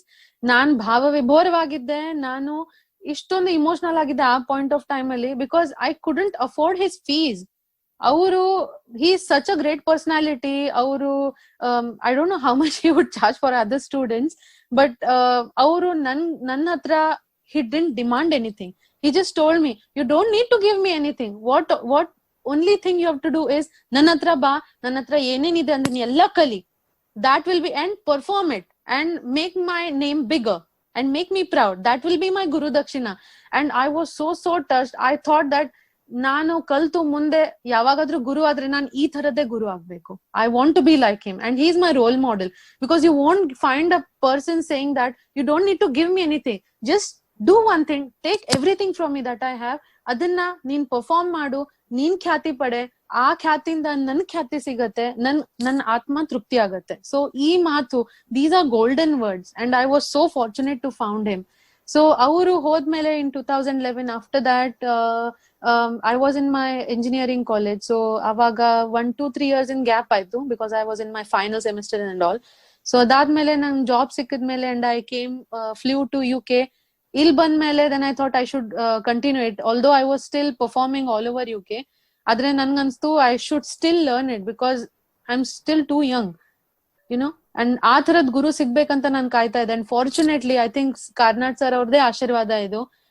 ಅಪೂರ್ವ ತಾಯಿ ಗೋಖಲೆ ನಂಗೆ ಸಿಕ್ರು ಅಂಡ್ ಅವ್ರ ಹತ್ರ ನಾನೀಗ ಕಂಟಿನ್ಯೂ ಮಾಡ್ತಾ ಇದ್ದೀನಿ under Gwalior gharana. And she is such a gem of a person. She is extremely knowledgeable and I really feel proud ನನ್ಗೆ ಅವ್ರ ಹತ್ರ ಕಲಿಯೋದ್ ಸಿಗ್ತಾ ಇದೆ ಅಂತ. ತುಂಬಾ ಚೆನ್ನಾಗಿ ಹೇಳಿದ್ರೆ. ಆಕ್ಚುಲಿ ಒಂದ್ ಗುರುಗೆ ಒಳ್ಳೆ ಶಿಷ್ಯರು ಸಿಗೋದು ಬಹಳ ಬಹಳ ಇಂಪಾರ್ಟೆಂಟ್ ಅನ್ಸುತ್ತೆ. ಯಾಕೆಂದ್ರೆ ಯಾವುದೇ ಗುರು ದುಡ್ಡನ್ನ ಅಥವಾ ಅವ್ರೊಂದು ಏನನ್ನೋ ಅಪೇಕ್ಷೆ ಪಡ್ದಿರಾ ಒಂದು ವಿದ್ಯೆನ ದಾನ ಮಾಡ್ತಿರ್ತಾರೆ. ಅವ್ರಿಗೆ ಸ್ಯಾಟಿಸ್ಫ್ಯಾಕ್ಷನ್ ಸಿಗೋದು ಅವ್ರು ಹೇಳ್ಕೊಟ್ಟಿದ್ದೀನಿ ಇನ್ನೊಬ್ರು ಕಲ್ತಾಗ ಅದನ್ನ ಅವ್ರು ಹೇಗೆ ಅದನ್ನ ಅದೇ ಏನದ ಶೋಕೇಸ್ ಮಾಡ್ತಾರಲ್ಲ, that is the gift for them, that is the award for them. Exactly. Well said, well said. ಪ್ರಜ್ಞಾ ಅವರೇ, ನೀವು ಗುರುಗಳಿಂದ ಅಂದ್ರೆ ಎಷ್ಟೋ ಜನ ಗುರುಗಳಿಂದ ಸಂಗೀತ ಕಲ್ತ್ರಿ, ಆದ್ರೆ ನಿಮ್ಮ ಗುರುಗಳ ಮುಖಾಂತರ ಬೇರೆ ಅಂದ್ರೆ ಕೆಲವೆಲ್ಲ ವಿಷಯಗಳು ಹೇಳಿದ್ರಿ ರಿಲೇಟೆಡ್ ಟು ಸಂಗೀತದ ರಿಲೇಟೆಡ್ ಇದನ್ನ ಕಲ್ತ್ರಿ ಅಂತ. ಅದಲ್ದಿರೆ ಬೇರೆ ಏನು ಅವರ ಕ್ಯಾರೆಕ್ಟರ್ಸ್ ನಿಮ್ ಮೇಲೆ ಪ್ರಭಾವ ಬೀರ್ತು? As I would say, Vasant Karnad sir ಅವ್ರ ಹತ್ರ ಕಲ್ತಿರೋ ಟೈಮ್ ನಲ್ಲಿ I think other than music ನನ್ಗೆ ತುಂಬಾ ಇಷ್ಟ ಆಗಿರೋ ಅಂಡ್ ನನ್ ಮೇಲೆ ತುಂಬಾ ಪ್ರಭಾವ ಬೀರಿರೋ ಅವ್ರ ಪರ್ಸನಾಲಿಟಿ ಒಂದ್ ಕ್ವಾಲಿಟಿ ಅಂದ್ರೆ ಅವರಲ್ಲಿರೋ ಮನುಷ್ಯತ್ವ. He was at his peak with his career. ಅವ್ರ ಶಿಖರದಲ್ಲೇ ಇದ್ರು. I would like to say this. ಅವರು ಏನಂತಾರ ಅದಕ್ಕೆ ಪಾಪ್ಯುಲಾರಿಟಿದ ಶಿಖರದಲ್ಲಿ ಇದ್ರು. ಅಂತ ಮನುಷ್ಯ ಮನೆ ಇದ್ರಗಡೆ ಬಂದಿರೋ ಒಬ್ಬ ಸಣ್ಣ ಪುಟ್ಟ ಬಾಲಕ, ಅಂದ್ರೆ ಒಂದ್ ಸಣ್ಣ ಹುಡುಗ. ನಾನ್ ಅವಾಗ ಕಲಿತಾನೆ ಇದ್ದೆ ಸರ್ ಹತ್ರ. So it was that one day ಒಬ್ನ ಯಾರೋ ಹುಡುಗ ಹಾಡ್ತಾ ಬಂದ. ಅವ್ರ ಮನೆಗ್ ಹಾಲ್ ಕೊಡೋ ಹುಡುಗ ಅನ್ಸತ್ತೆ. ಸೊ ಇದ್ರಲ್ಲಿ ಹಳ್ಳಿಯಿಂದ ಬರ್ತಾರಲ್ಲ ಹಾಲ್ ತಗೊಂಡು ಎಲ್ಲ ಮಾರಕ್ಕೆ ಸಿಟೀಸ್ ಅಲ್ಲಿ. ಸೊ ಆತರ ಒಂದ್ ಹುಡುಗ, ಐ ಥಿಂಕ್ 10-12 years ಇಂದ ಹುಡುಗ ಇರ್ಬೋದು, ಏಜ್ ನಲ್ಲಿ ಇರ್ಬೋದು. ಸೊ ಅವ್ನ್ ಬಂದ, ಏನೋ ಹಾಡ್ಕೊಳ್ತಾನೆ ಬಂದ. He was humming something. So non class ಅಲ್ಲಿ ಇದ್ದೆ. ಸರ್ ಏನೋ ಟೀ ತಗೊಳಕ್ಕೋ ಏನೋ ಕಿಚನ್ ಅಲ್ಲಿ ಹೋಗಿದ್ರು. ಸೊ ಬರ್ತಾ ಅವ್ನ್ ಹಮ್ ಮಾಡ್ತಿರೋದು ಸರ್ ಕಿವಿ ಮೇಲ್ ಬಿತ್ತು. ಸೊ ಸರ್ ಕೇಳಿದ್ರು, ಏನಪ್ಪಾ ಏನ್ ಹಾಡ್ತಿದ್ಯಾ, ಇಲ್ಬಾ ಅಂತ. ಸೊ ಅವ್ನು ಬಂದ ಹೆದರ್ಕೊಂಡು. ಸರ್ ಯಾಕಂದ್ರೆ ಸರ್ ಏಕ್ದಮ್ ಸ್ವಲ್ಪ ಮಾತಾಡೋದ್ರಲ್ಲಿ ಫಿಯರ್ಸ್ನೆಸ್ ಇತ್ತು. ಏನ ಹುಡ್ಗ ಬಾಯ್ಲಿ ಏನ್ ಹಾಡ್ತಿದ್ಯಾ, ತೋರ್ಸ್ ನೋಡೋಣ, ಕೇಳ್ಸ್ ನೋಡೋಣ, ಈ ತರ ಮಾತಾಡೋರು. ಸೊ ಅವನು ಸ್ವಲ್ಪ ಶಿವರ್ ಆಗ್ತಾ ಭಯದಲ್ಲಿ ಹತ್ರ ಬಂದ್ಮೇಲೆ ಸರ್ ನಾ ಇದ್ ಹಾಡ್ತಿದೀನಿ ಅಂತ ಹೇಳ್ದ. ಸೊ ಜೋರಾಗಿ ಹಾಡು, ಗಟ್ಟಿಯಾಗಿ ಹಾಡೋಣ, ಕೇಳೋಣ ಅಂತ. ಆಮೇಲೆ ಅವ್ನ್ ಹಾಡ್ದ. ಸರ್ ಅದು ಎಷ್ಟು ಟಚ್ ಆಯ್ತು ಅಂದ್ರೆ ಸರ್ ಅಂದ್ರು, ಈಗ ಹಾಲ್ ಮಾರೋದೆಲ್ಲ ಇದೆಯಲ್ಲ ಅದನ್ನ ಬಿಡು, ನಾಳೆಯಿಂದ ಕ್ಲಾಸಿಗ್ ಬಾ. ಅದ್ ಹಾಲ್ ಮಾಡೋದು ಒಂದ್ ದಿನದ್ ಎಷ್ಟು ನಿನ್ಗೆ ಅದ್ ಪ್ರಾಫಿಟ್ ಸಿಗತ್ತಲ್ಲ ಅದನ್ನ ನಾನ್ ಕೊಡ್ತೀನಿ. ನೀನ್ ನಂಗೆ ಫೀಸ್ ಕೂಡ ಕೊಡೋದ್ ಬೇಡ. ನಿನಗ್ ನಾನ್ ಕಲಿಸ್ತೀನಿ. ನಿನ್ಗೆ ಏನೇನು ಬೇಕಲ್ವಾ ನಿನ್ ಎಜುಕೇಶನ್ಗೋಸ್ಕರ ಎಲ್ಲ ನಾನ್ ಸ್ಪಾನ್ಸರ್ ಮಾಡ್ತೀನಿ. Only thing you have to do is come to me, I will teach you and I will take care of all your expenses. ಈ ಮಾತ್ ಹೇಳಿದ್ರಲ್ಲ sir, I was in tears. It was such a golden moment.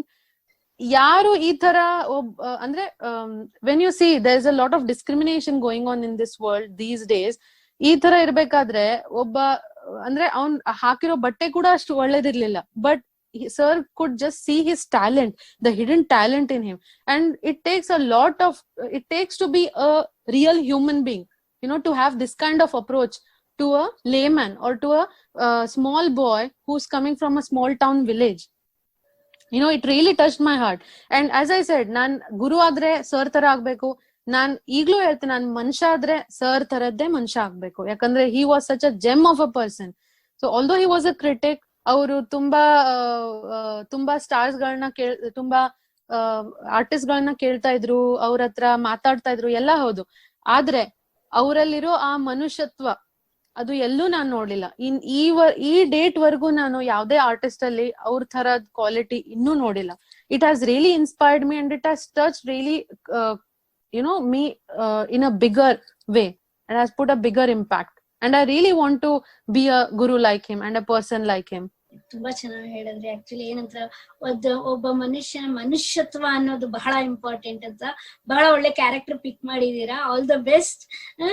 I think ನಿಮ್ಗೆ ಅವ್ರಿಗೆ ಸಿಕ್ಕಂಗೆ ಒಳ್ಳೆ students ಸಿಗ್ಲಿ ಅಂತ ಆಶಿಸ್ತೀವಿ. ಪ್ರಜ್ಞಾ ಅವ್ರೆ, ನೀವು ಅವ್ರ ಹತ್ರ ಅಂದ್ರೆ ನಿಮ್ಮ ಗುರುಗಳ ಹತ್ರ ಕಲ್ತ್ರಲ್ಲ, ಅವರ ಮನುಷ್ಯತ್ವದ ಬಗ್ಗೆ ಹೇಳಿದ್ರಿ. ಅವ್ರ ಇನ್ನೊಂದು ಟ್ಯಾಲೆಂಟ್ ಅಂದ್ರೆ ಅವರು ಶಿಷ್ಯರನ್ನ ಚೂಸ್ ಮಾಡ್ಬೇಕಾದ್ರೆ ಅವರ ಶಿಷ್ಯರು ಯಾರು, ಎಲ್ಲಿಯವರು, ಹೇಗ್ ಬಂದಿದ್ದಾರೆ ಅದನ್ನ ನೋಡ್ಲಿಲ್ಲ. ಅವರ ಶಿಷ್ಯರಲ್ಲಿ ಅವರಿಗೆ ಇಂಪಾರ್ಟೆಂಟ್ ಆಗಿ ಬೇಕಾಗಿದ್ದು ಅವ್ರ ಟ್ಯಾಲೆಂಟ್. ಅವ್ರ ಟ್ಯಾಲೆಂಟ್ ನ ರೆಕಗ್ನೈಸ್ ಮಾಡೋದಲ್ಲ, ಅದು ಬಹಳ ಬಹಳ ಇಂಪಾರ್ಟೆಂಟ್.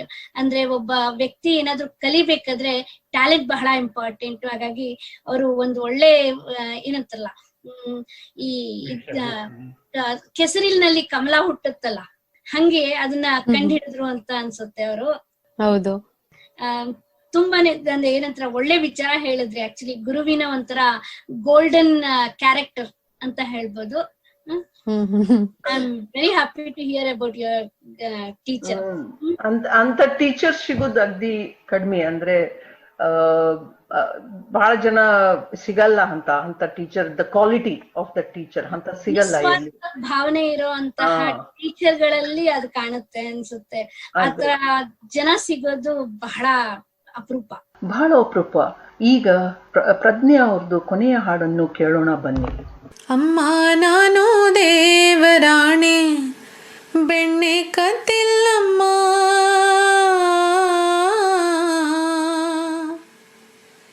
ಬೆಣ್ಣೆ ಕದ್ದಿಲ್ಲಮ್ಮ, ಬೆಣ್ಣೆ ಕದ್ದಿಲ್ಲಮ್ಮ.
ಥ್ಯಾಂಕ್ ಯು ಸೋ ಮಚ್ ನಂಗೆ ಇದೊಂದು ಅಪರ್ಚುನಿಟಿ ಕೊಟ್ಟಿದ್ದಕ್ಕೆ and just to share all my golden memories with you guys.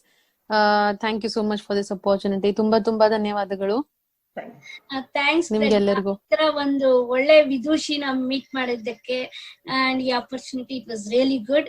And ನಿಮ್ ನಾಲೆಜ್ ಶೇರ್ ಮಾಡಿದ್ರಲ್ಲ, ಇಟ್ ಮೇಡ್ ಅಸ್ ಲೈಕ್ ಏನಂತಾರಲ್ಲ, ಸಂಗೀತದ ಬಗ್ಗೆ ಇನ್ನೂ ಗೌರವ ಜಾಸ್ತಿ ಆಯ್ತು ಅಂತ ಹೇಳ್ಬೋದು. ಆಮೇಲೆ ನಮ್ದು ಸ್ವಲ್ಪ ನಾಲೆಜ್ ಲೆವೆಲ್ ಒಂಚೂರು ಜಾಸ್ತಿ ಆಗಿದೆ.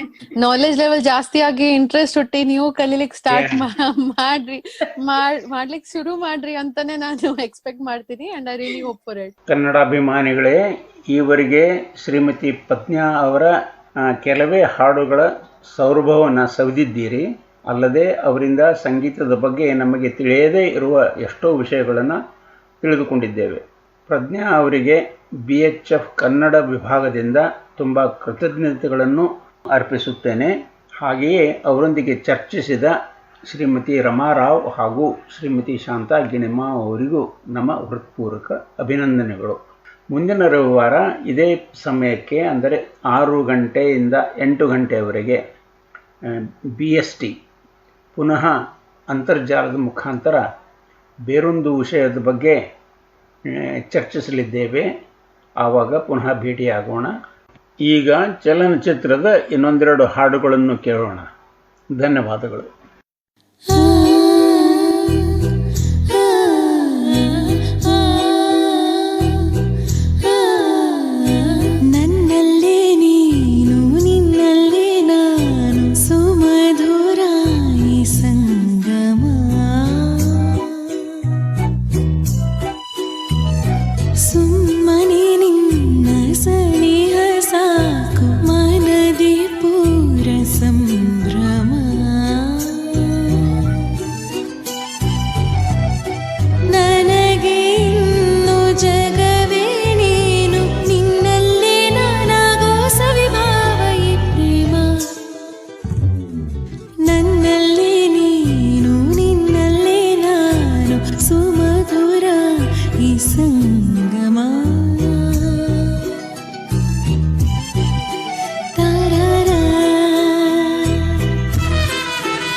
ವಾಸಂತಿನಲಿದಾಗ ಹಸಿರುಟ್ಟು ನಗುವಾಗ ವನದೇವಿ ಅಡಿ ಮೇಲೆ ಅಡಿಯಿಟ್ಟು ಬರುವಾಗ ಮುಗಿಲೊಂದು ಕರೆದಾಗ ನವಿಲೊಂದು ಮೆರೆದಾಗ ಒಡಲಲ್ಲಿ ಹೊಸದೊಂದು ನವಜೀವ ಬಂದಾಗ ಕೈ ಕೈ ಸೋಕಾಗ ಮನವೆರಡು ಬೆರೆತಾಗ ಮಿಡಿದಂತ ಹೊಸರಾಗ ಅದುವೇ ಅನುರಾಗ. ಬಾರ ಬಾರ ಬಾರ ನೀ ಬಂದು ನಿಂತಾಗ ನಿಂತು ನೀ ನಕ್ಕಾಗ ನಕ್ಕು ನೀ ಸಿಡಿದಾಗ ಸೋತೆ ನಾನಾಗ.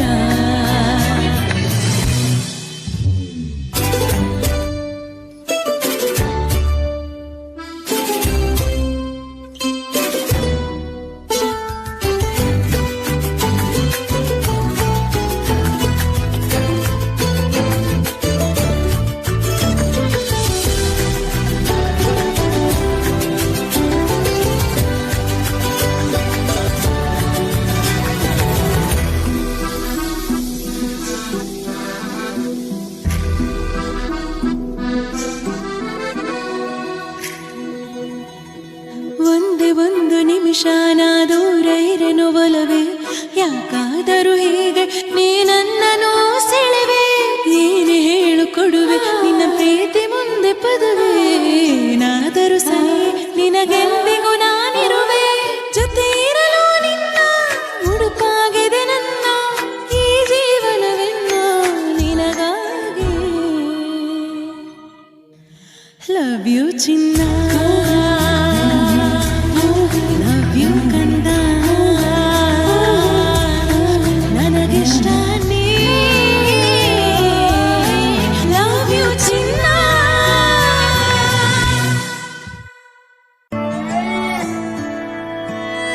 ನಾನು ನೋಡಿದ ಮೊದಲ ವೀರ, ಬಾಳು ಕಲಿಸಿದ ಸಲಹೆಗಾರ, ಬೆರಗು ಮೂಡಿಸೋ ಜಾದುಗಾರ ಅಪ್ಪ. ಹಗಲು ಬೆವರಿನ ಕೂಲಿಕಾರ, ರಾತ್ರಿ ಮನೆಯಲ್ಲಿ ಚೌಕಿದಾರ, ಎಲ್ಲ ಕೊಡಿಸುವ ಸಾಹುಕಾರ ಅಪ್ಪ. ಗದರೋ ಮೀಸೆಕಾರ, ಮನಸ್ಸೇ ಕೋಮಲ, ನಿನ್ನ ಹೋಳೋ ಕರ್ಣ ಯಾರಿಲ್ಲ ಅಪ್ಪ. ಐ ಲವ್ ಯು ಪಾ ಅಪ್ಪ, ಐ ಲವ್ ಯು ಪಾ ಅಪ್ಪ, ಐ ಲವ್ ಯು ಪಾ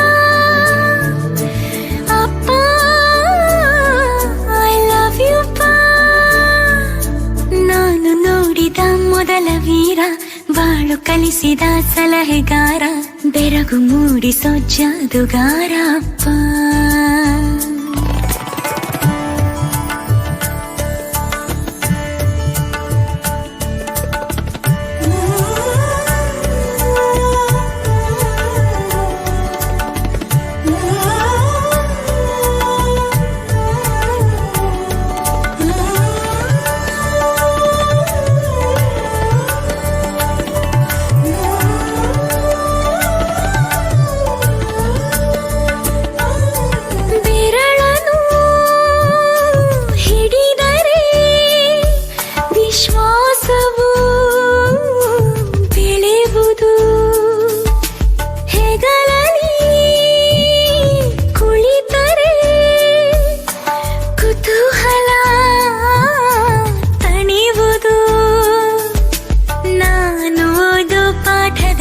ಅದು ಯಾಕೆ ನಿನ್ನ ಹೆಸರಿಲ್ಲ, ನಿನ್ನ ಹಾಗೆ ಯಾಕೆ ಯಾರಿಲ್ಲ. ನೀನು ಇರುವ ಧೈರ್ಯದಲ್ಲಿ ಯಾರೊಂದಿಗೂ ನಾ ಸೋಲಲ್ಲ, ನಿನ್ನ ಪ್ರೀತಿ ಮುಂದೆ ಏನಿಲ್ಲ ಅಪ್ಪ. ಐ ಲವ್ ಯು ಪಾ ಅಪ್ಪ, ಐ ಲವ್ ಯು ಪಾ ಅಪ್ಪ, ಐ ಲವ್ ಯು ಪಾ ಅಪ್ಪ, ಐ ಲವ್ ಯು ಪಾ.